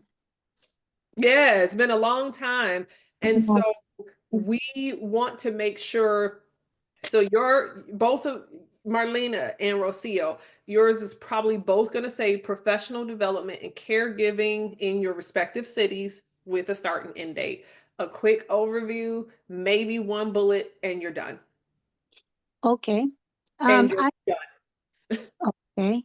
You were talking about certifications, but if now that I look back and trying to go back to this field, going back to work, I think I wish I would have had the time to take some courses, and I really didn't have the time to take any courses. Ah, so let's So go to right here. Remember, have your eyes wide open and account for the time that you may need for development. So you didn't have a time before, make the time today moving forward, right? Okay. So That's very good. don't worry about what you didn't do. We can, none of us change that. We can affect what comes after. Right. Okay. And Yes. so you plug in here. I'm gonna see if I'm gonna jump ahead a little bit. So pardon me, y'all. And I don't know if our Arizona at Work person is on here, but I do want to talk about Arizona at Work, because when you're reaching out to Arizona at Work, are you in Arizona, Rocio? Yes, I'm in Arizona in the West Valley. Excellent. Yes. So you reach out to Arizona at Work. This one is for Pinal County. There is an equivalent for Maricopa County. But you reach out to them. They can help with all sorts of things, including preparation for like certification, training, workshop certifications, and things of that nature. If you are not in Arizona, please check out your respective states like workforce development programs and really plug into those things. Again, I don't think a lot of us know what's going to happen like on that kind of political front with certain federal grants and funding, and we just don't know. And so here's my thing: get in there while these programs still exist. Okay. Yeah, that's great. I will do that. With a sense of urgency Yes. for some of these programs until we know more about their futures. Okay. That's great. Okay. So yeah, so this is a great, you can grab you can take a screenshot, you can grab the QR code, whatever works for you, but do it super fast because I'm gonna bounce off of this page. But this is going to be one of the best sources of information and resource for folks who are like, yeah, but I didn't have time, or I don't have money, or I don't know how to even start some of these programs. What program should I even pursue? What training should I pursue? All of that. I want you to really jump into the Arizona at Work program, or again, your respective state workforce development program. Okay. Okay. And they will be able to like help me with figuring out what courses I should take to be more updated in the workforce at this time. Yeah, so especially somebody like you, Rocio, where you're like, well, I used to be a secretary. I don't know that I even want to do that anymore. Like, don't ever feel like you have to do what you used to do. You can do a whole new thing, but sometimes learning what that new thing is, what you're interested in, what you might be qualified to do, all of that, like give yourself grace, but they do have access to like different assessment tools that can help you kind of figure out what you want to be when you grow up. Okay. Okay, that Right. sounds great. So yeah, Yeah. I'd start there with like a career advisor at the Arizona at Work. Okay, that's great. I'll do that. Good, Thank good. you. Onésimo, I see your hand. Yeah. So this is interesting because I've actually taken the advantage of that. They've actually given me money to take certification courses, so that's a good Yep, avenue. Plus, there's a yep. bunch of free courses out there. But I wanted to say, like, so I've taken a lot of these type of courses. Since I have to take a lot of stuff off my resume, I have room to include where have taken additional courses like generative AI. I'm working on certification for a certain company that's kind of in technology I'm kind of focused towards next. So Mm-hmm. where would I put that in my resume? Like I have like in my sections. Let me tell you what I have real quick. I have education, then I have like leadership training. So I have like I did an eCornell course as well, and I put that in there with like my Microsoft Academy College Hire program. And then so I was wondering, would I put it there? Or would I put it like by my education, or would I add it in somewhere else? Right? Because I think I like to put those kinds of things under education, but I'll call the subsection just like professional development. Um, or whatever, right? You can get a little clever with that. It's fine because it's not a formal header. You can get a little clever. I sometimes, thought leadership or professional development or development courses or something like that. If they culminated in a certification, I do like to call out certifications differently. So those should be called certifications. But if there were just a course and I learned a new skill or I learned an aspect of a skill, I'm going to just say professional development. And then I'm going to list them out, one comma, the other, comma, the other. I'm not going to get carried away and have like 100 things there. Again, I'm probably going to put like, I don't know, within reason, maybe 12, maybe 9. And then as I start to, that was enough. If you want to see the full list available here, and hyperlink over to your LinkedIn. okay, very good. Thank you. Okay. And then I see Jose. Hello, Brenda. This is Jose. I'm with Arizona at Work, Pinal County. I'm the one-stop operator. I did put my information there on the comments. We have the number there as well. So 520-866-3620. You're more than welcome to give us a call. And then we do have employment services and all the other providers that are able to assist you. I'm glad that we have been able to help some of you. But yes, that's my information there. I do jump on these meetings occasionally, but I do have the other partners as well. Oh, I love that. Thank you. Does anybody have questions for Jose? Yes, I don't see that information. Can you repeat, Jose? It is in the chat. Yeah, I In put it all in the oh, chat. oh, the chat. Okay, okay. I'm not too familiar with this. I'm sorry. Oh, I'm No so worries. sorry. Yeah. So maybe what we'll do if maybe Wendy can grab that, we can plug that into the email that goes out or something. But we want to make sure that you all have that. And yeah, Arizona at Work. Look, I've been partnering with them for, I can't even tell you, more than a decade at this point. I'm like, I want my kids to go through Arizona at Work. Like, if I'm ever in need, I'm going to go through Arizona at Work. It's powerful, it's helpful, it's practical. They're not there to play games. They're there to help you get going. And so And then they have access to the resources. They know who's hiring. They know how to help you figure out what you want to do with your life. Like, it's just, there's so much good, but people don't always know about it because they can't use their dollars to advertise. And so they have to kind of rely on more word of mouth. And so please, please, please take this as your sign. You were waiting for a sign. Here it is. Okay. In the Yes. chat, I did not see the information. Would you mind repeating that phone number? Oh, the phone number. Yeah, Yeah, so the phone number for the front desk is 520-866-3620. 3620. Okay, thank you so much. And your name is Jose. Do we ask for you or no? It doesn't Correct. matter. You can ask for me. So we do have an intern there in the front desk. So Okay. he'll be the one to answer the calls, then he can direct it to the appropriate person who can assist you. And that's also for the Maricopa County? This is only for our zone network, Pinal County. For now. But yes, okay. we can assist you as well. We do have employment services where we can give you that information. Oh, Okay, good. good. Thank you very much. Good. Appreciate So yeah, make sure to leverage that resource because it's there. And you know, it's when there's a helpful, good resource, like I'm gonna shout it from the rooftop. And especially when it doesn't cost you the job seeker dollars out of pocket, like Mhm. I'm sorry, what are we waiting for? This is the sign. So take it, run with it. Do I discuss branding statements in this great presentation? First of all, thank you for saying great. But secondly, no, not really. We won't probably have time. We have an hour left and I still got a couple of things to get to.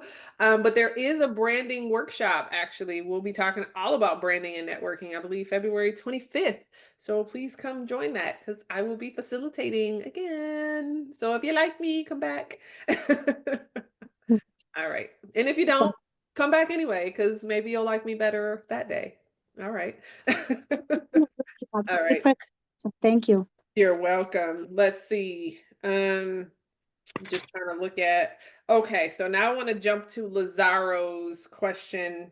Lazaro said, family restaurant. He ran a family restaurant. He was an entrepreneur and now wants to be an employee for the state or federal government. So first and foremost, this workshop does not center around federal resumes. That is a whole different, it's a whole entirely different resume style. With an entirely different set of resume content. And so that is not something that I cover in this workshop. So just be mindful of that you will for sure have two different versions of your resume at minimum. One for the state and one for federal government. Federal resumes are typically several pages. They have a lot of information, including like exactly who you work for, their address, your pay range, all this stuff that you would never ever put in your kind of civilian resume. So kind of keep that in mind first. Secondly, you having been an entrepreneur and now looking to shift into the kind of more corporate space is something that happens all the time. So we need not to carry an unnecessary burden on our shoulders that says, well, I don't know, people aren't going to hire me because of that. Yeah, they are. They're going to value you because of it. Because you bring something, you bring that entrepreneurial spirit. Not everybody's going to want to hire you, nor should they. But the right kind of folks that are looking to grow and to scale and all of that kind of stuff, they are going to value somebody like you and the experience that you bring. So let's maybe come in assuming more healthy outcomes because I believe that that's true. I have every reason to believe that's true. You aren't the first, and you likely won't be the last entrepreneur who has reached out to me and said, hey, help me to reposition myself as a corporate employee. And so the very first thing I would say is you told me you want to be an employee for the state, for the federal. I don't know exactly what type of work do you want to do. So are you still here, Lazaro? I want to make sure I want to touch in with you. Is Lazaro here? Okay, well, if he's not here, I can't really go deeper with him. I think he might have had to drop off. If anybody else is in that situation, let me know. But there is, again, similar to if he's got a gap because he was ill. So we're going to do professional development and caregiving. Done. But if he was an entrepreneur, capitalize on that. We're not going to talk about you being the owner. We're going to more so focus on the function of the work that you did. And so if you really behaved more like a restaurant general manager, say that, not just owner, because general manager translates to general manager elsewhere. And if that's what you want to do, you can be that elsewhere. But if you are so busy calling yourself an owner, that's all I can see. And I can't see that you know how to do the mechanics of general management for now. I don't know, again, what this person wants to do for the state. Clearly he probably won't want to stay in retail. So unfortunately, I can't go deeper because he's not here to help me go deeper. So sorry. All right. Yes, one thing I like to note here on education is if anybody here started their education and did not finish, or is in process, like you started a certification and it's just not finished yet. In my situation, I started a master's degree program and I chose not to complete it. It wasn't the right time in my life. It wasn't necessary. And yet I give myself credit for it on my resume and my LinkedIn profile. Y'all are welcome to look at my LinkedIn profile. I won't think that you're stalkery. Lots of people look at it just to kind of get a sense of, get a model of what a LinkedIn profile should have or contain or what have you. It's all good. I don't feel offended when people go look at my profile. Matter of fact, I encourage it. But I want you all to be really superpowered by, life sometimes will get in the way. It will. Life. It will kick you in the butt, whether you ask for it or were ready for it or braced for it or not. And so let's say the degree in the major, the name of the school, the city and state, and then in parentheses, these are different options. So again, graduated if within the 3 years or, just the last couple of years. This says 5, I need to update it. Or the expected completion date. Expected completion, December 2025, boom. Right? Or like in my case, I started it, I didn't finish it, I have no intention to finish it. I'm going to put in parentheses, some coursework completed. That way I'm telling the truth. I'm not out here claiming a degree that I don't have, but I'm telling you, I did some of the coursework toward that degree, because a lot of times the ATS, when it's scanning your resume, it's scanning for a particular degree. And if you don't have it or even reference to it, you're automatically counted out for what? Like, you still have the ability to learn, especially if you did majority of the coursework. I hear that probably the most often is folks got into the 4th year, got through the first 3 or 4 years and life happened. They had to drop out and they just never went back. Like, you darn near finished that thing. Why shouldn't you get some credit?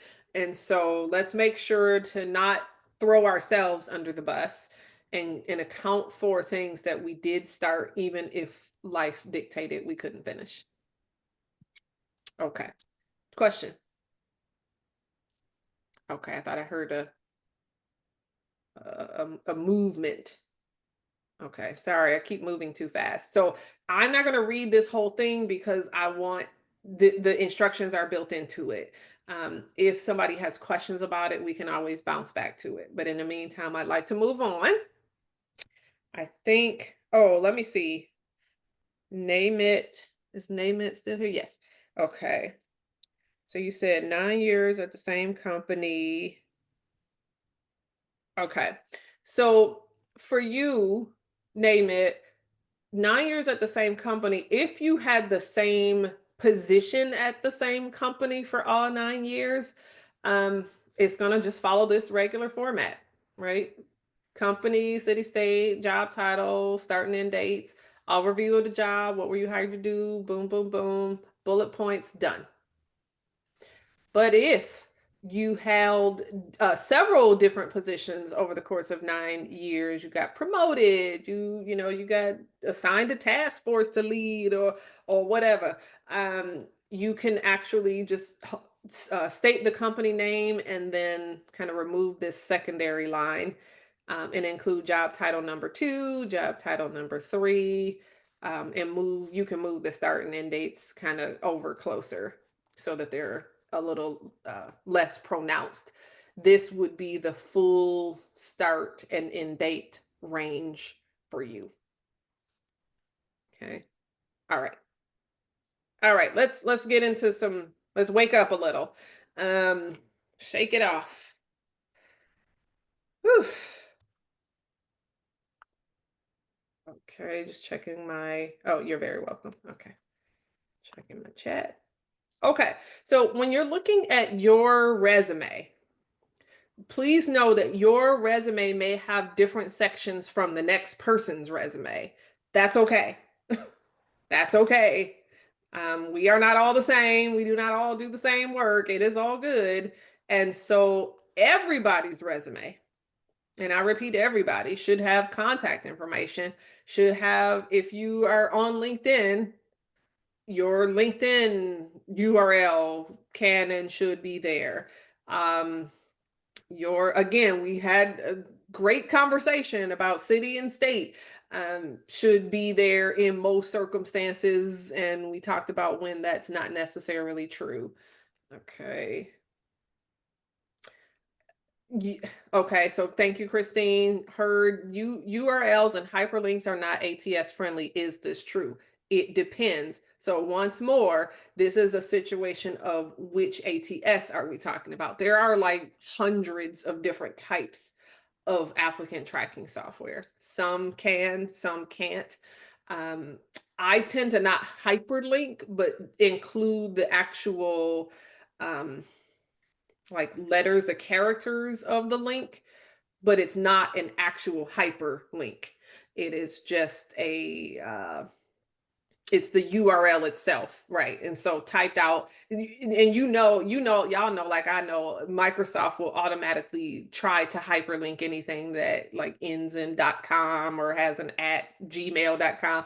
It'll automatically try to hyperlink that. And so we want to make sure to go back. I have to go back and remove the hyperlink from those things just in case, because I don't know how my clients are going to use their resume that I've built for them. And so just to be on the safe side, I remove the hyperlink. Thank you for the question. Yeah. And then Julie says, what is the contact information for Arizona at Work, Maricopa County? I don't have that information here. This is sponsored by the Pinal County. So, but you are welcome to go and take a look-see at Maricopa County. They'll share all the different locations and how you can get plugged in. Thank you so much. Everybody should have a target and a summary. Everybody.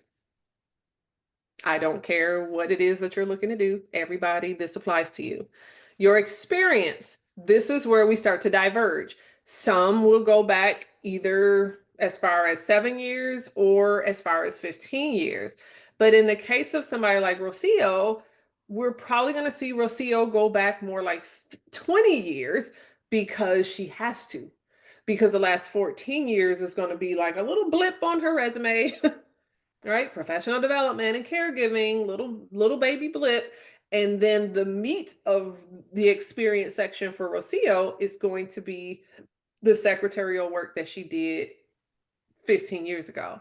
And so general practice says about 7 to 15 years. Of course, there are going to be exceptions to that rule. And if you're not sure if you are in the general realm or an exception, that's where you'll want to talk with like your career advisor. Okay. So there's going to always be a lot of like, yeah, but what about this? That's when you want to talk to a professional.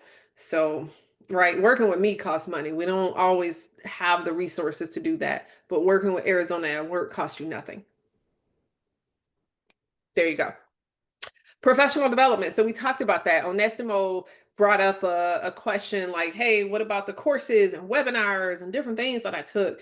I even like to include conferences that I've attended, and specifically some of the breakout sessions that I attended at a conference. And so I go to a conference generally about once a year. I am forever in somebody's webinar. Like, professional development and continuous learning, continuous education is part of my DNA.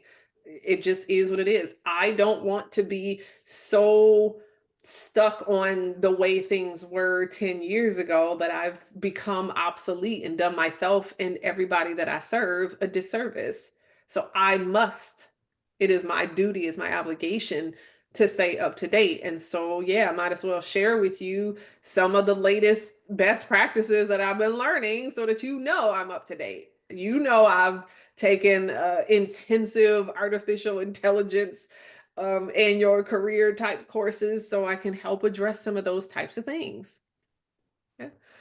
But professional development is, and if you don't remember the exact name of the course that you took 2 years ago, it's okay. Talk about the topic or topics that were covered in that course and or webinar.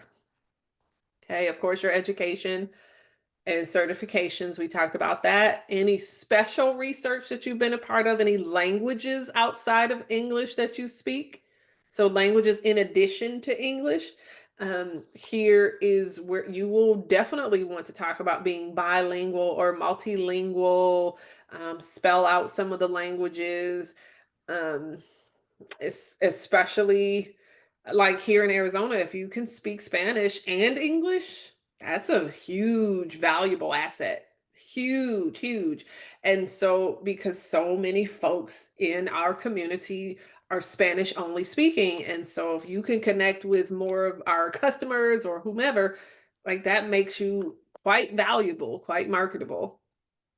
Let's see, Christine, for language, is it beneficial to wait, something is like blocking. Sorry, my chat is like being blocked. Okay. Is it beneficial to put in there, even if it's not an in-demand other language? Well, it depends. I guess if it's like a really nobody cares that you speak this language, it's not necessarily something that you have to add.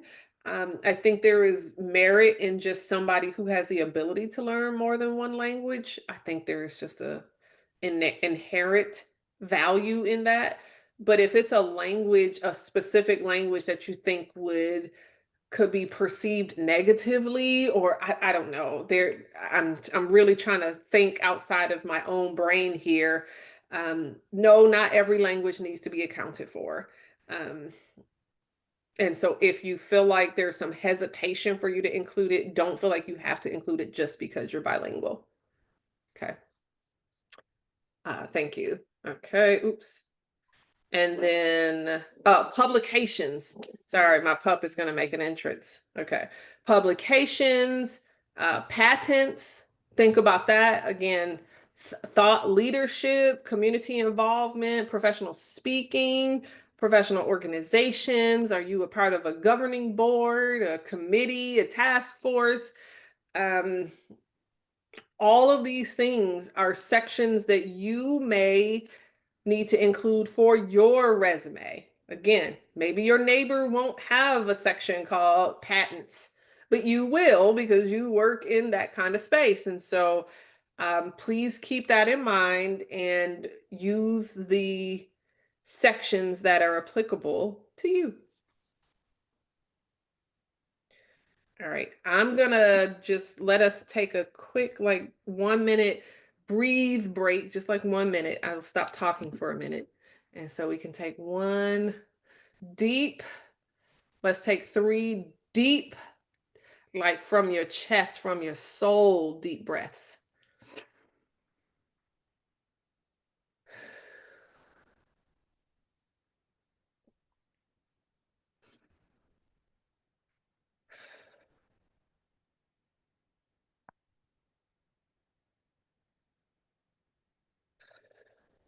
Yes. Because sometimes we get so caught up in doing that we can forget to rest. All right. So let me go back here before we jump in. Okay, hold on. Let me go back. Apparently, we had some questions back here. Do all of these go under education? No. So these are all separate sections within the resume. Now, what you could find is that professional development goes underneath education. It could be its own section, or it could be a subsection here. But all the others are in their own rights. They could be their own sections. I hope that that answers your question. Will we be talking about cover letters? No, not today. And then I might have missed it. Bold fonts, justified formatting does affect ATS. You didn't miss it. I have a whole screen on just resume mechanics that will talk about this, but to my knowledge, none of these things affect ATS.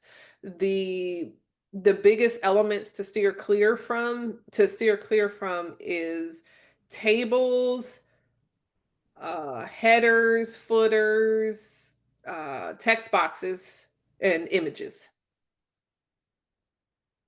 Those are the kind of the big no-nos, because they don't show up. They'll just be bypassed. They're not like going to kick you out of a system. They're just, whatever is in them won't be read, or won't be read the way you think it's going to be read.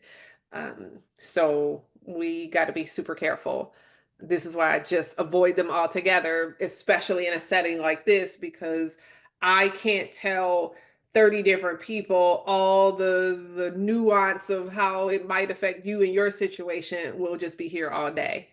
So I'll tell you very simply, just don't use any of them. Because are there times where tables might be okay? Sure. But we'd have to have a whole different side conversation about when and why. Okay. You said skilled should be on top sections or below. Skills should be on top sections or below. I think you're talking about like this area. I think you're talking about like the keyword skills area. I do typically put that closer to the top. These, again, these come from the job description. And so we're going to look at that like right now, I think. Oh, here, let's look at it right now. We'll come back to the other slide. So you might be wondering, okay, I keep hearing about keywords and I'm supposed to include keywords. How the heck do I know what are the keywords to include, and on and on? And so I have the very manual way. Of course, you can use tools like ChatGPT. I think Heidi, you were asking about AI a little bit earlier. So how can I really leverage AI for my resume update? You can really use AI for like section by section. And so you can ask ChatGPT, hey, take this job description and can you pull out the top 15 keywords for me to include in my resume? And so you can ask it like that. You can say, hey, ChatGPT, here is my resume. Can you write me a powerful summary that includes these keywords? And so you can let it kind of build section by section. I would not ever recommend that you just say, hey, ChatGPT, write me a resume, because now you've got to go through the whole resume with a scrutinizing eye and a very suspicious eye, and looking for places versus looking section by section by section. It's a little less dangerous for you. But what I have encountered, I remember one conversation that I had with a person who reached out and said, hey, can you help me with my resume? Or actually, he wanted a resume review. And so I looked at the resume and I'm like, it's okay, like it's a good start, but I was like, I have so many questions. And so I started to ask him a few questions, and he was like, I'm going to be honest with you. I had ChatGPT write this resume for me, and I don't even know what that means. And that was the problem. Like, we can't be out here so reliant on ChatGPT or other tools that we forget to follow up on the back end and actually read and make sure the thing makes sense. Like, AI is not a standalone solution. AI can be a nice starting point. It can, help you get out of that blank canvas mode and just like give me something to work with, but I still got to work with it. I can't just take it and run. I got to take it and study it and modify it and make sure it makes sense, and then I can run. And so these are different ways that you can use AI. Yeah, you can say, hey, pull out the keywords. But in case anybody is curious, like how to find the keywords outside of AI, like I'm still a little like, I don't know if I trust AI. Like I don't want to lose my ability to think for myself. Like, I don't mind using the tools, but I don't want to lose my own thinking ability. And so when I'm out here trying to discover what are the right keywords, I think about a couple of things. Write these down. These are important to know.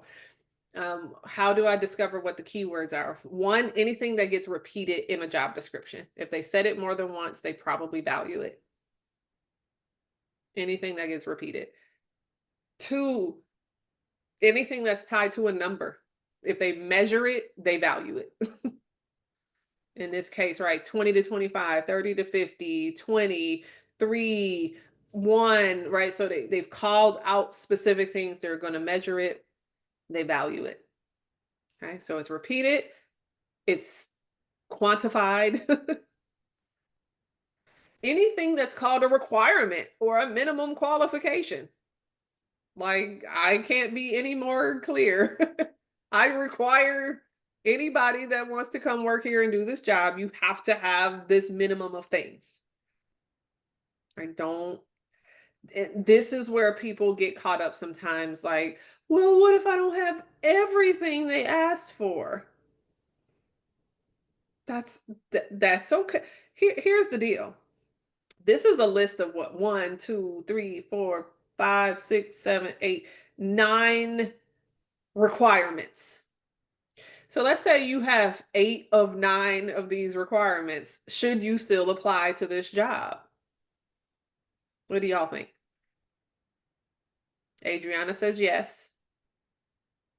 Heidi, what do you think? Should we still apply if I have 8 out of 9? Yes. Marlena? Yes. Yes. We should still apply if we got 8 out of 9. Thank you. You guys were on it. Kenya. Is this Kenya Kirkland? Hey. Stephanie, Dion, all says yes. We're all in agreement. Absolutely, yes. But if I have 5 out of 9, should I still apply?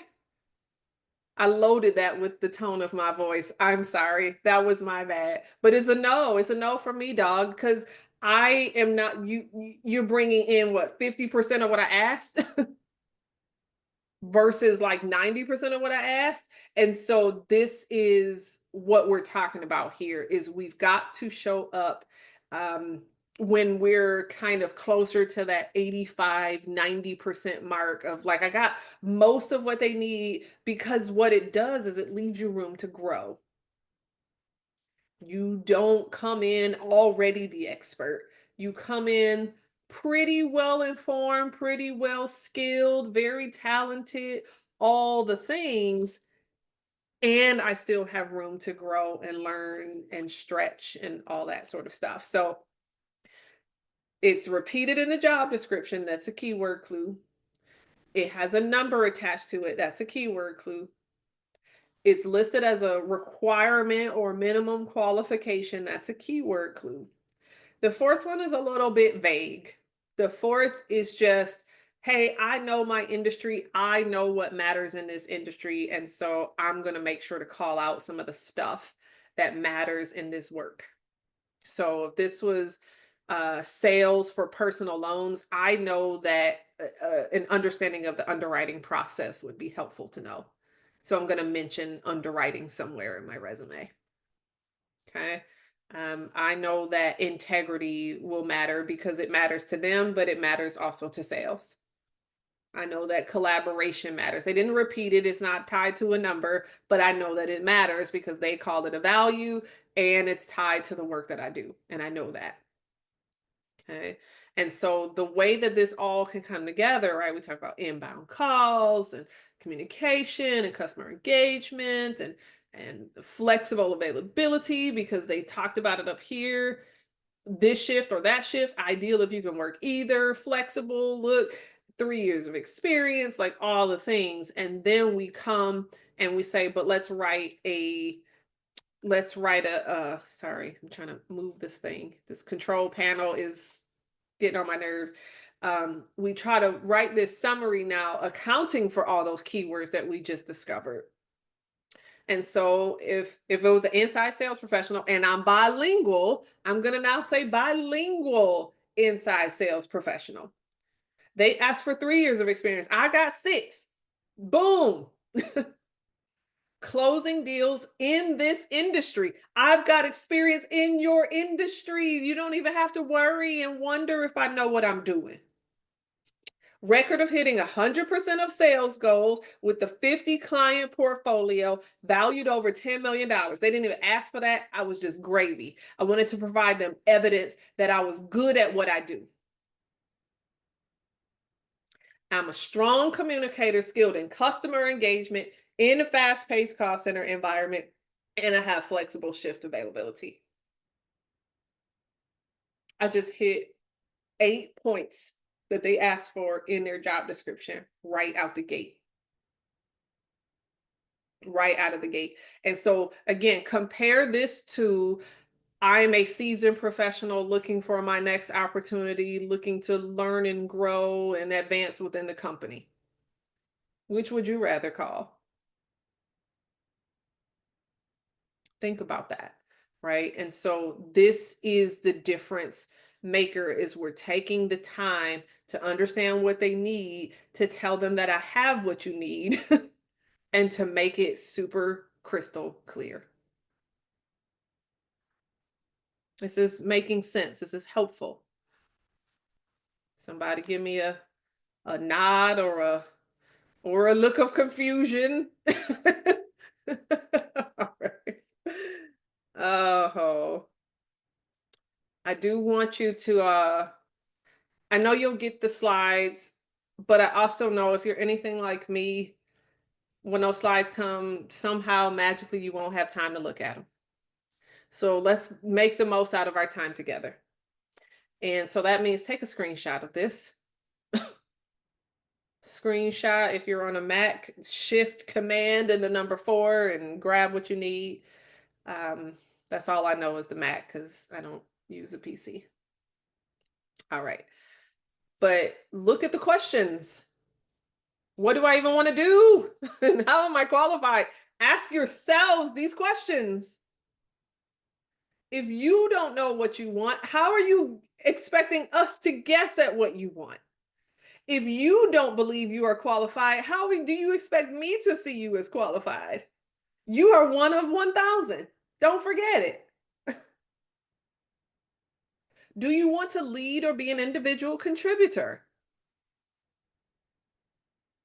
If you want to lead, have you given me evidence of leadership? Have you shown me how you've led the task force or the committee or the organization or other employees? Or are you out here calling yourself a leader? You've never led and you've never given me any proof that you have the ability to lead. Leadership is not just a natural born skill. Some people are a bit more charismatic and can jump into the role a little bit easier than others, but you should still become developed as a leader. Leadership is a skill. Okay. We already know how to find the keywords that were included. And then my favorite one, and we'll move on, is just how do I know that I did a good job? And so when you're looking at your respective resumes, you have to ask yourself, how do I know that I did a good job? Well, I know I did a good job because I met my revenue goals. Okay, so what? Here's some really key questions. How do I know I did a good job? So what? So what? So what? So what? Write those words down. I promise you, when you're going through your own resume and you look at a bullet point, if it does not answer the so what question, then it is not complete. How do I know I did a good job? Because I met the revenue goal. So what? Well, nobody else in my company met the revenue goal. I was the only one that did it. It was really aggressive. Oh. Oh. So now your bullet could read, company leader, sole individual clinching the revenue goal of 10 million plus. Like, whoa, all of a sudden I want to pay you all the money because you're out here doing what nobody else can do versus telling me I'm results driven sales leader, seasoned professional. Which one would you choose in the stack of 1,000? Just asking for a friend. Okay. Let's see. Shaney, I have done 20 years in IT. I don't want to do that. All right now, I hear you. Don't want to train. How to put experience for non-IT jobs. So do you have non-IT jobs? Shaney, can you jump on real fast? I'm gonna banter this out with you. Is Shaney here? Okay, Shaney's dropped off. Okay. No, I'm here. I was hitting the wrong microphone. Oh, you're fine. I can't see you on my screen somehow. Okay, you were on the second screen. Okay. So do you have jobs that are non-IT? Well, I'm looking at clerical, receptionist, anything that I don't have to deal with a whole lot of people. Mm-hmm. So there are certain ones, but since the past 20 years all been devoted, I mean, I feel comfortable putting Zoom administrator, but the truth of the matter is that I trained our department, it was a state agency, and so upwards of 400 of how to use Zoom. And then I also manage those licenses for Zoom. So I feel like that's one that doesn't really point to IT, but it's a skill set I have. Sure. And so that's the thing. Sometimes our skills kind of call on different dimensions. So you said, right, I had to learn the software, I had to train the people, I had to set up all the licenses, all these different dimensions. And so you said, I don't want to train. So are we going to call out the training element? Nope. Even though you did it, even though you can do it, it's not what you want to do. So emphasize what you do want, which is admin. Folk, everything you've ever done, even as an IT person, pull out the admin piece, pull out the time where you had to document scope of work, pull out the time when you had to write customer service. I think it really shows that I can get along with all levels of, from executive to groundskeeper. I can really interact with a wide range of people. So I don't know how to put that. Well,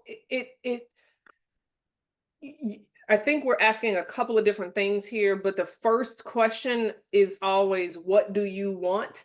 What is it called? Right? Okay. Because if you want to be an admin, an administrative like assistant kind of person, then I don't need to know everything about everything you've ever done that was IT. I just don't. And Okay. I'm only going to pull the right pieces out of even like your Zoom administrator. So you knowing how to use Zoom, I think is a great thing for an admin assistant, right? If you know how to use Zoom and manage and maneuver all of that, I think wonderful. But don't get into the weeds of like, I know how to troubleshoot all the like the technical behind the scenes engineering aspect. Like, don't tell me all that, because now Okay. I'm just like, I'm confused. Do you want to be an admin or do you want to still be in IT? And your job is to make it crystal clear.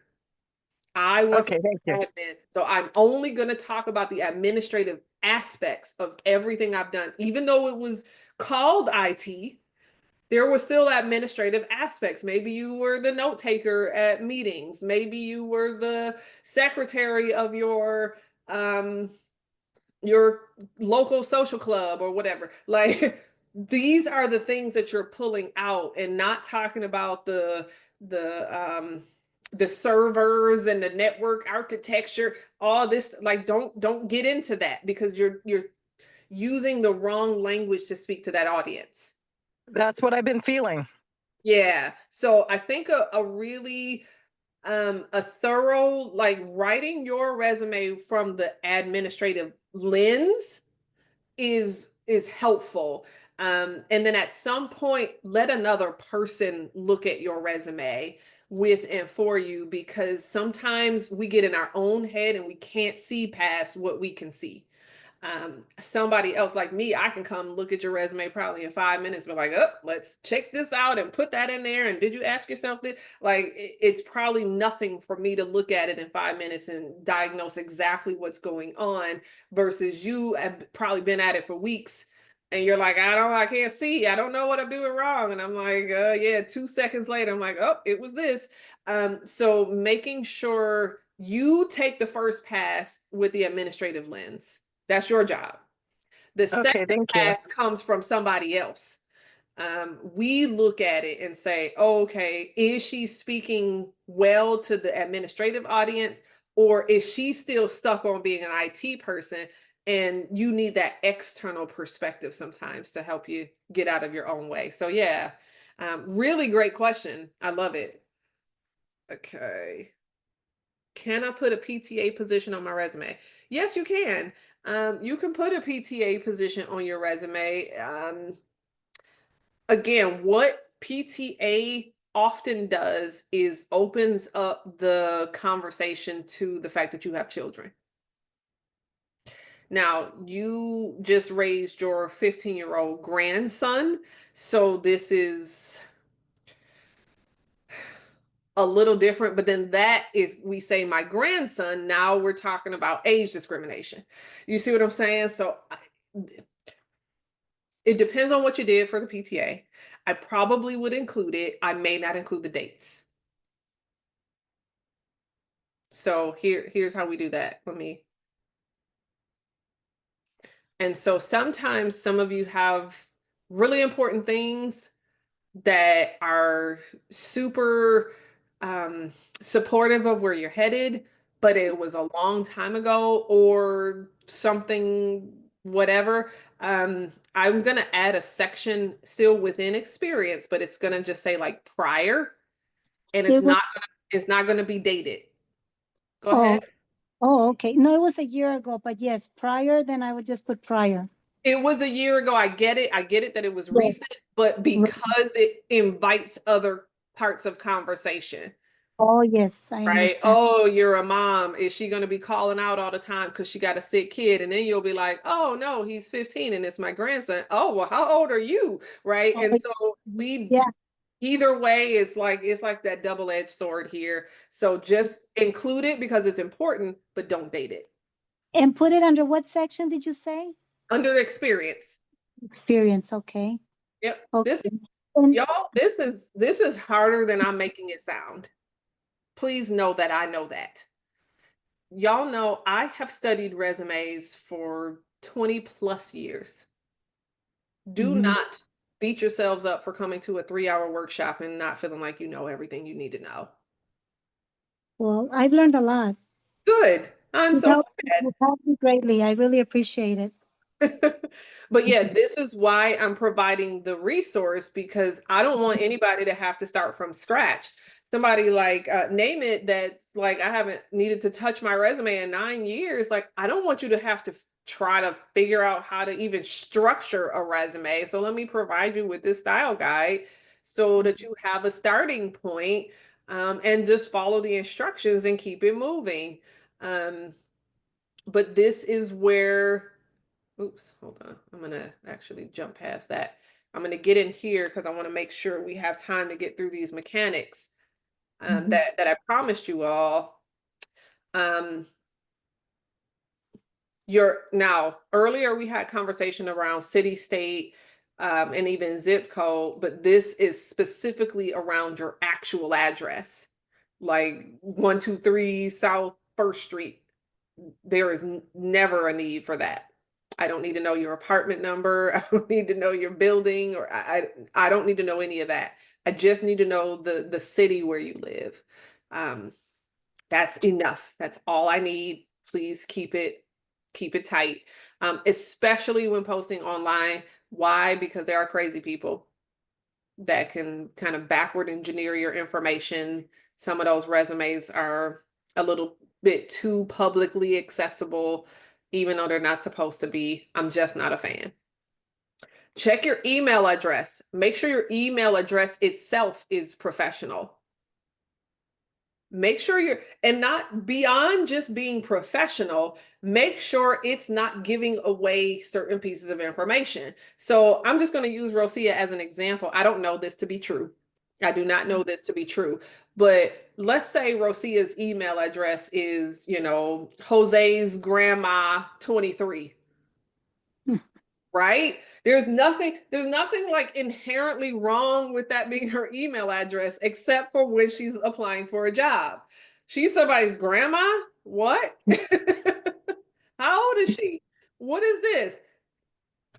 So we're just not going to do that. So keeping it simple, like first name, last name, or first initial, last name, or whatever combination of that. And then if for whatever reason that thing is not available and you need to use a number, don't use a number that's like the year of your birth or the year of your graduation or the year of your wedding, or just number one. Just one single digit, pick your favorite number, 1, 4, 7, right? It's all good, but we're not using double digits because they tend to indicate like significant years. And I can still backward engineer that thing.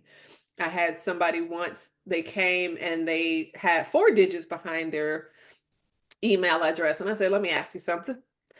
Are these the last 4 digits of your social? He said, yes. I said, I know. Please get it out of your email address right away. Right away. So let's not even play these games and just choose a very simple generic email for the purposes of your search. What you do beyond that, like where you get all your other advertisements and your sales catalogs for Best Buy or whatever you do, get that can go to your funky, grandma 23, that it could, all that stuff could go there. But when you're in a job search, keep it real vanilla. You're not a ninja. You're none of these cutesy things that people are trying to make them happen. We're not going to make fetch happen. I'm sorry, that was my Mean Girls reference for anybody that has kids my kids' age, because we watch Mean Girls. Okay. Let's see. Choose one phone number, please. Not multiples. People will get confused very quickly. And I've done it too, where I'm just like, I don't know which one to call. Should I call the cell? They did provide the cell, but they also provided the office. Was it better if I call that? What if I call the office, they don't answer? Should I still call the cell? Like, it's just too much. It's just too many decisions.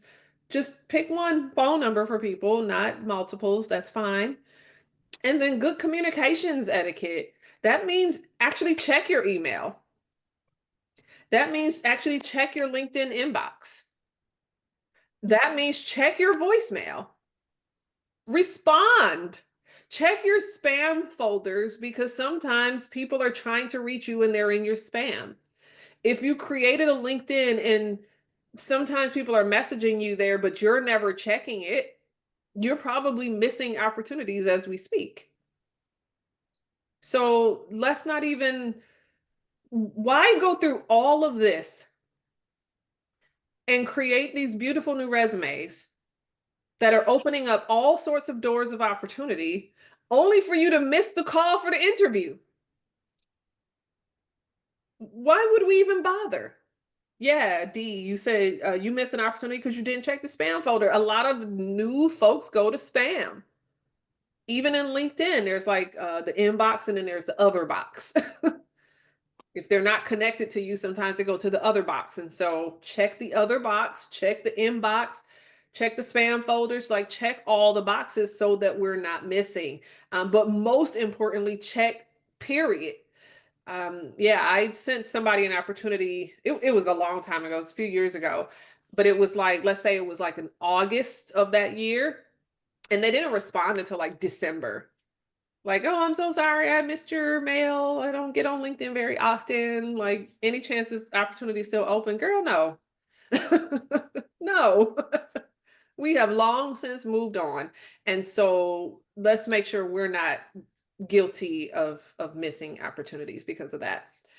Make sure your mailbox isn't full. Good Lord.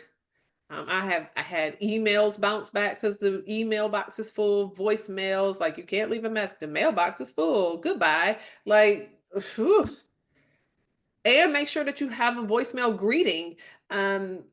Your voicemail itself should be your voice saying hello, not just a robot saying your phone number, because even in those situations, I'm not really sure. Did I reach the right person? So now my message is going to be a little vague, and I'm just always just make it easy on people. Excuse me, Brenda. Yes. I'm sorry to interrupt. Is speaking about the email address, going back to that, is a yahoo.com address outdated? Like that wouldn't be professional. I think someone told me that once that I should be have a Gmail address. Is that correct? Is that more professional or up to date? I think anybody creating a new email account should probably just choose Gmail. I don't know of any like big major social blunders associated with Yahoo. But I wouldn't, if you have Hotmail, AOL, I think those are kind of some of the big other semi-relevant ones. I probably wouldn't use those. Hotmail or what was the other one? AOL. Um, Oh, Yahoo is I wouldn't direct you to create a new Yahoo, but I'm not gonna like force you to create a new one if you have Yahoo. I think it's okay. oh, okay. Okay. Oh, I Thank like what Kathleen said. Kathleen says I answer all my phone calls like it might be an employer. Most are still spam, not caught by my phone, but she's on the ball, because this is the thing. We sometimes we answer that phone. We're in the grocery store, we got a bad attitude, we're tired, the kids are crying. Like, this is not the time to answer the phone. If you are not prepared for the person on the other side to be a recruiter who might ask you questions about your resume, don't answer. If you're at the grocery store, or at the mall, or at the football game, like, that is not the time. Let it go to voicemail. Check your voicemail. Call back as soon as you can control the environment. Um, More on that in the interview course if you attend. Okay. Um, Here are other resume specific mechanics. So the margins kind of around the border of the document should not be smaller than a ½ inch or larger than an inch. The font itself should not be smaller than 10 or larger than 12. Some fonts are different than others. I am a little bit partial to Calibri, even still. I still like Calibri. It's been my favorite for a couple of years now. Um, so if you like Calibri too, go for it. I sometimes mix it up with the headers, but Calibri as a general font, I think it's safe. It's a good kind of size ratio, that sort of thing. The experience duration, again, is going to go back about 7 to 15 years. Yes, there are exceptions to that. Rocio is one of those exceptions where she has a 14-year gap. So we got to go back a little bit further. Clean and consistent formatting. Balance. When I talk about balance, we're talking about like it's not super top heavy and then it gets really skinny at the bottom and it looks like it's going to tip over. Balance the page out, make sure the page is readable, color is okay, because again, you're working with human readers. And so color is going to be okay. And I wanted to show you just a couple of, these are older examples, so please don't get caught up with the dates, but let's say this is 2022 to present, okay? But this is color. These little speckles of color are just kind of tastefully sprinkled throughout. Little speckles of color. Now your style guide that I sent over is going to have more of this type of color scheme. It's going to have like the gray shaded box and the blue font for some of the headers and bullets and stuff like that. But this is what I mean when I say color, tasteful splashes of color are quite welcome, quite welcome. Okay. Now, in terms of how do I format or how do I lay out my experiences, the best thing is to do what's called reverse chronological. And that just means that I put my most recent job first and I go backward in time, that 7 to 15 years. So again, these examples are a little old. I just haven't updated this in a while. But this is, I update the earlier pages, not the later ones. I'll do better. Okay.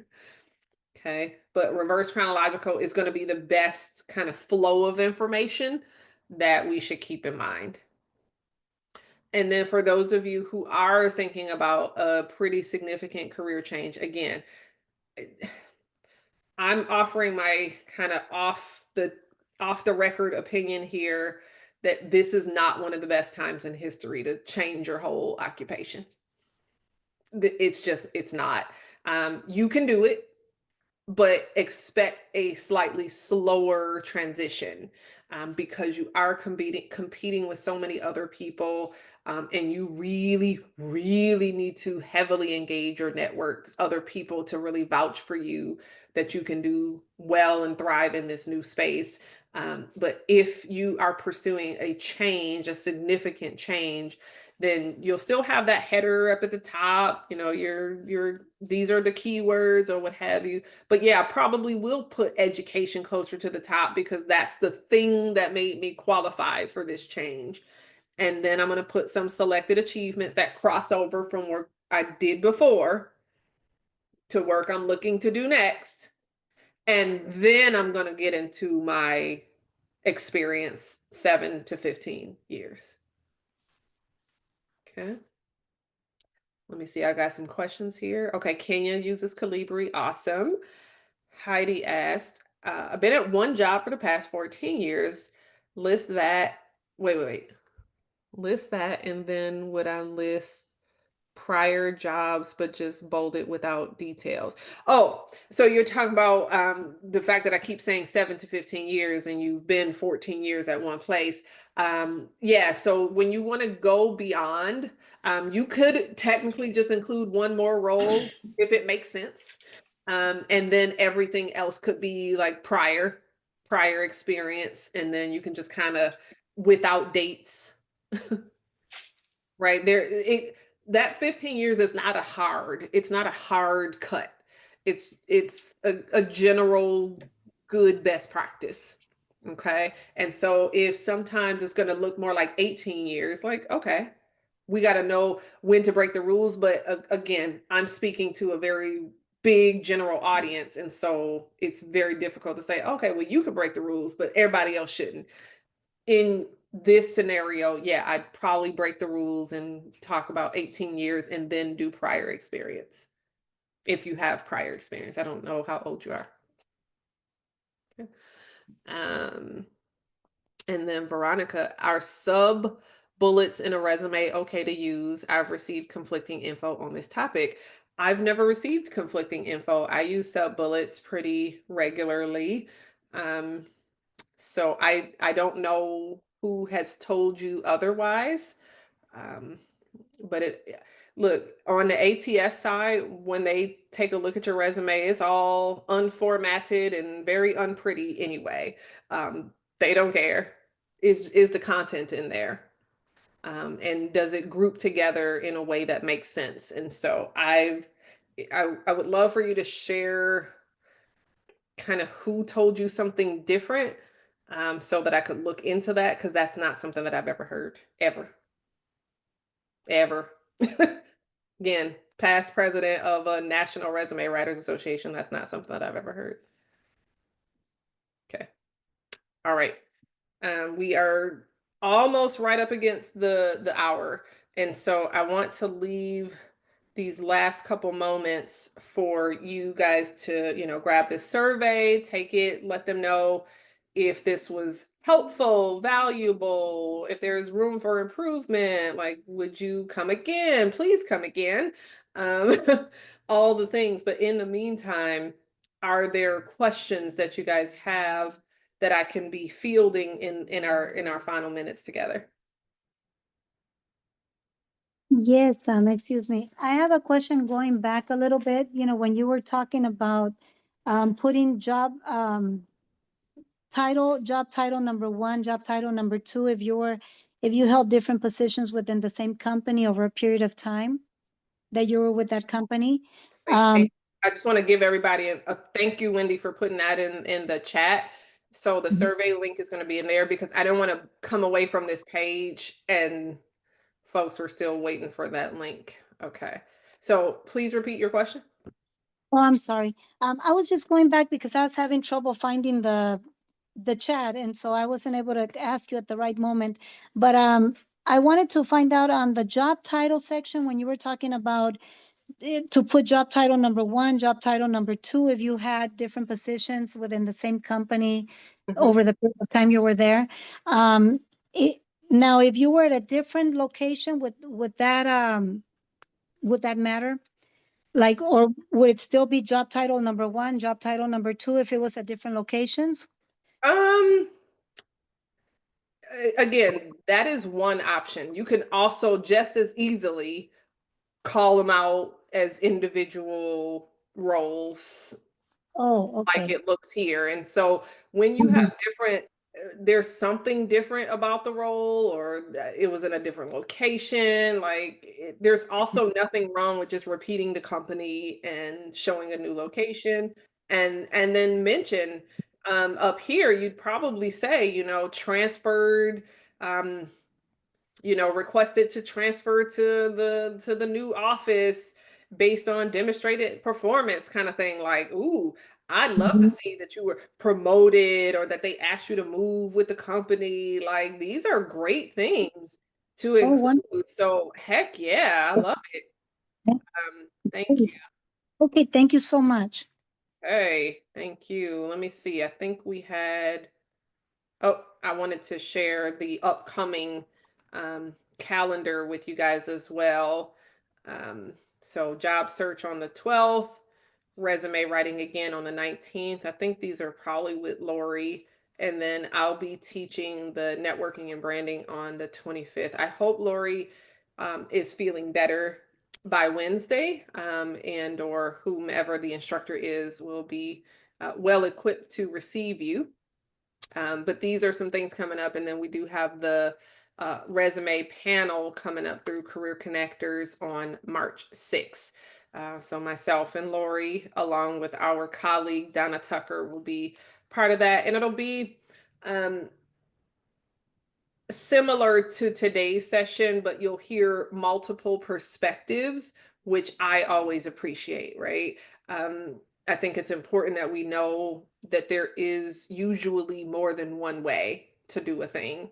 And as long as long as we understand how these things affect your search, right? Because there is not just one way to write a resume, period.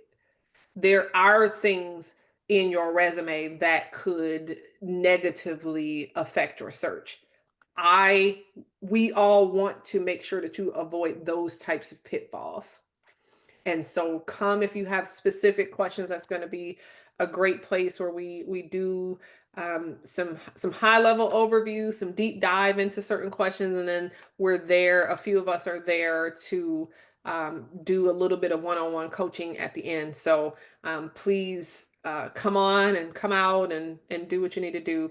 Did I share my contact information? I don't think I did. I was again asked to come teach this just yesterday. So here, I'll put my website in the chat.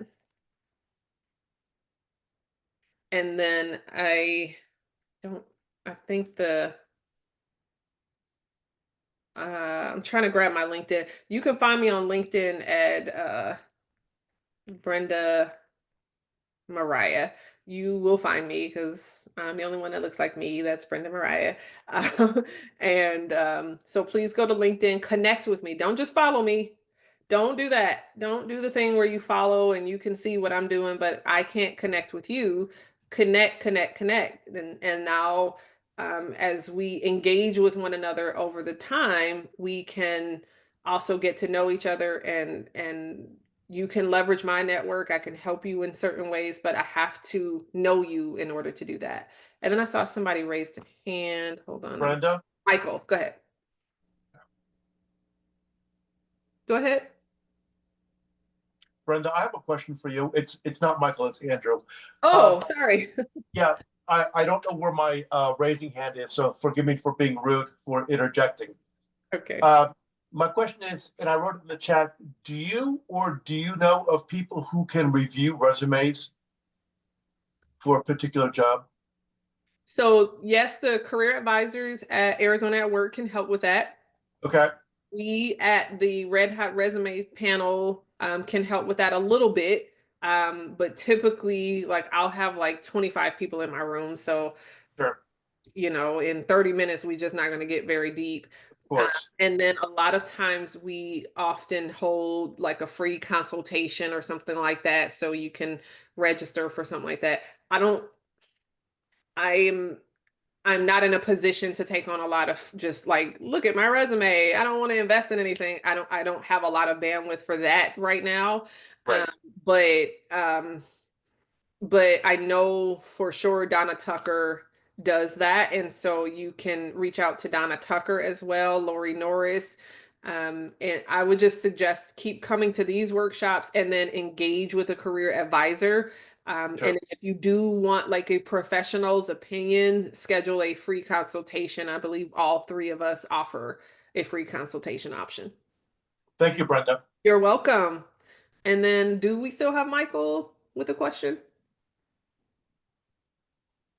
I don't know if you can. I don't know if maybe your audio isn't working. Okay, so let's see. He wrote his question, Brenda. I'm sorry. He wrote his question in the chat. Yeah, I'm looking at it now. Okay. Oh, you're so kind, Michael. Thank you. I have over 30 years of experience in my target industry. Perhaps I missed it, but what is an appropriate length of the resume and appropriate bullets for accomplishments? So I don't know that I even said that. An appropriate length for a resume should have been on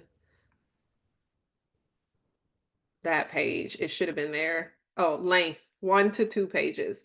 I don't think I said it, even though it was there. I just didn't say it out loud. So that's on me. 1 to 2 pages is going to be the generally appropriate length for your resume. Are there exceptions? Yes. Can we get into every possible exception? Not really. Keep it within 1 to 2 pages unless you are applying for the federal government, unless you are writing an academic CV, unless you are an attorney, unless you are a scientist of some kind.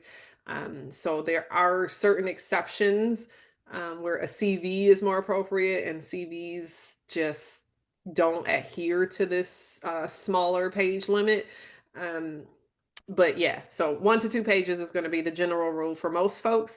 And then you said, and appropriate bullets for accomplishment. So my rule, and it's not my rule, it's the generally accepted rule, is that we don't want to have more than about 5 consecutive bullet points attached to any one role.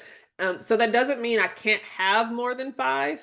It means I can't have 5 consecutive without some sort of a visual break. It's too much information for the human brain to try to consume. And so we have to stay mindful of the fact that our attention spans have been steadily shrinking, right? And so if we have short attention spans and you give me like 22 rapid fire bullet points, I'm probably not going to consume any of them.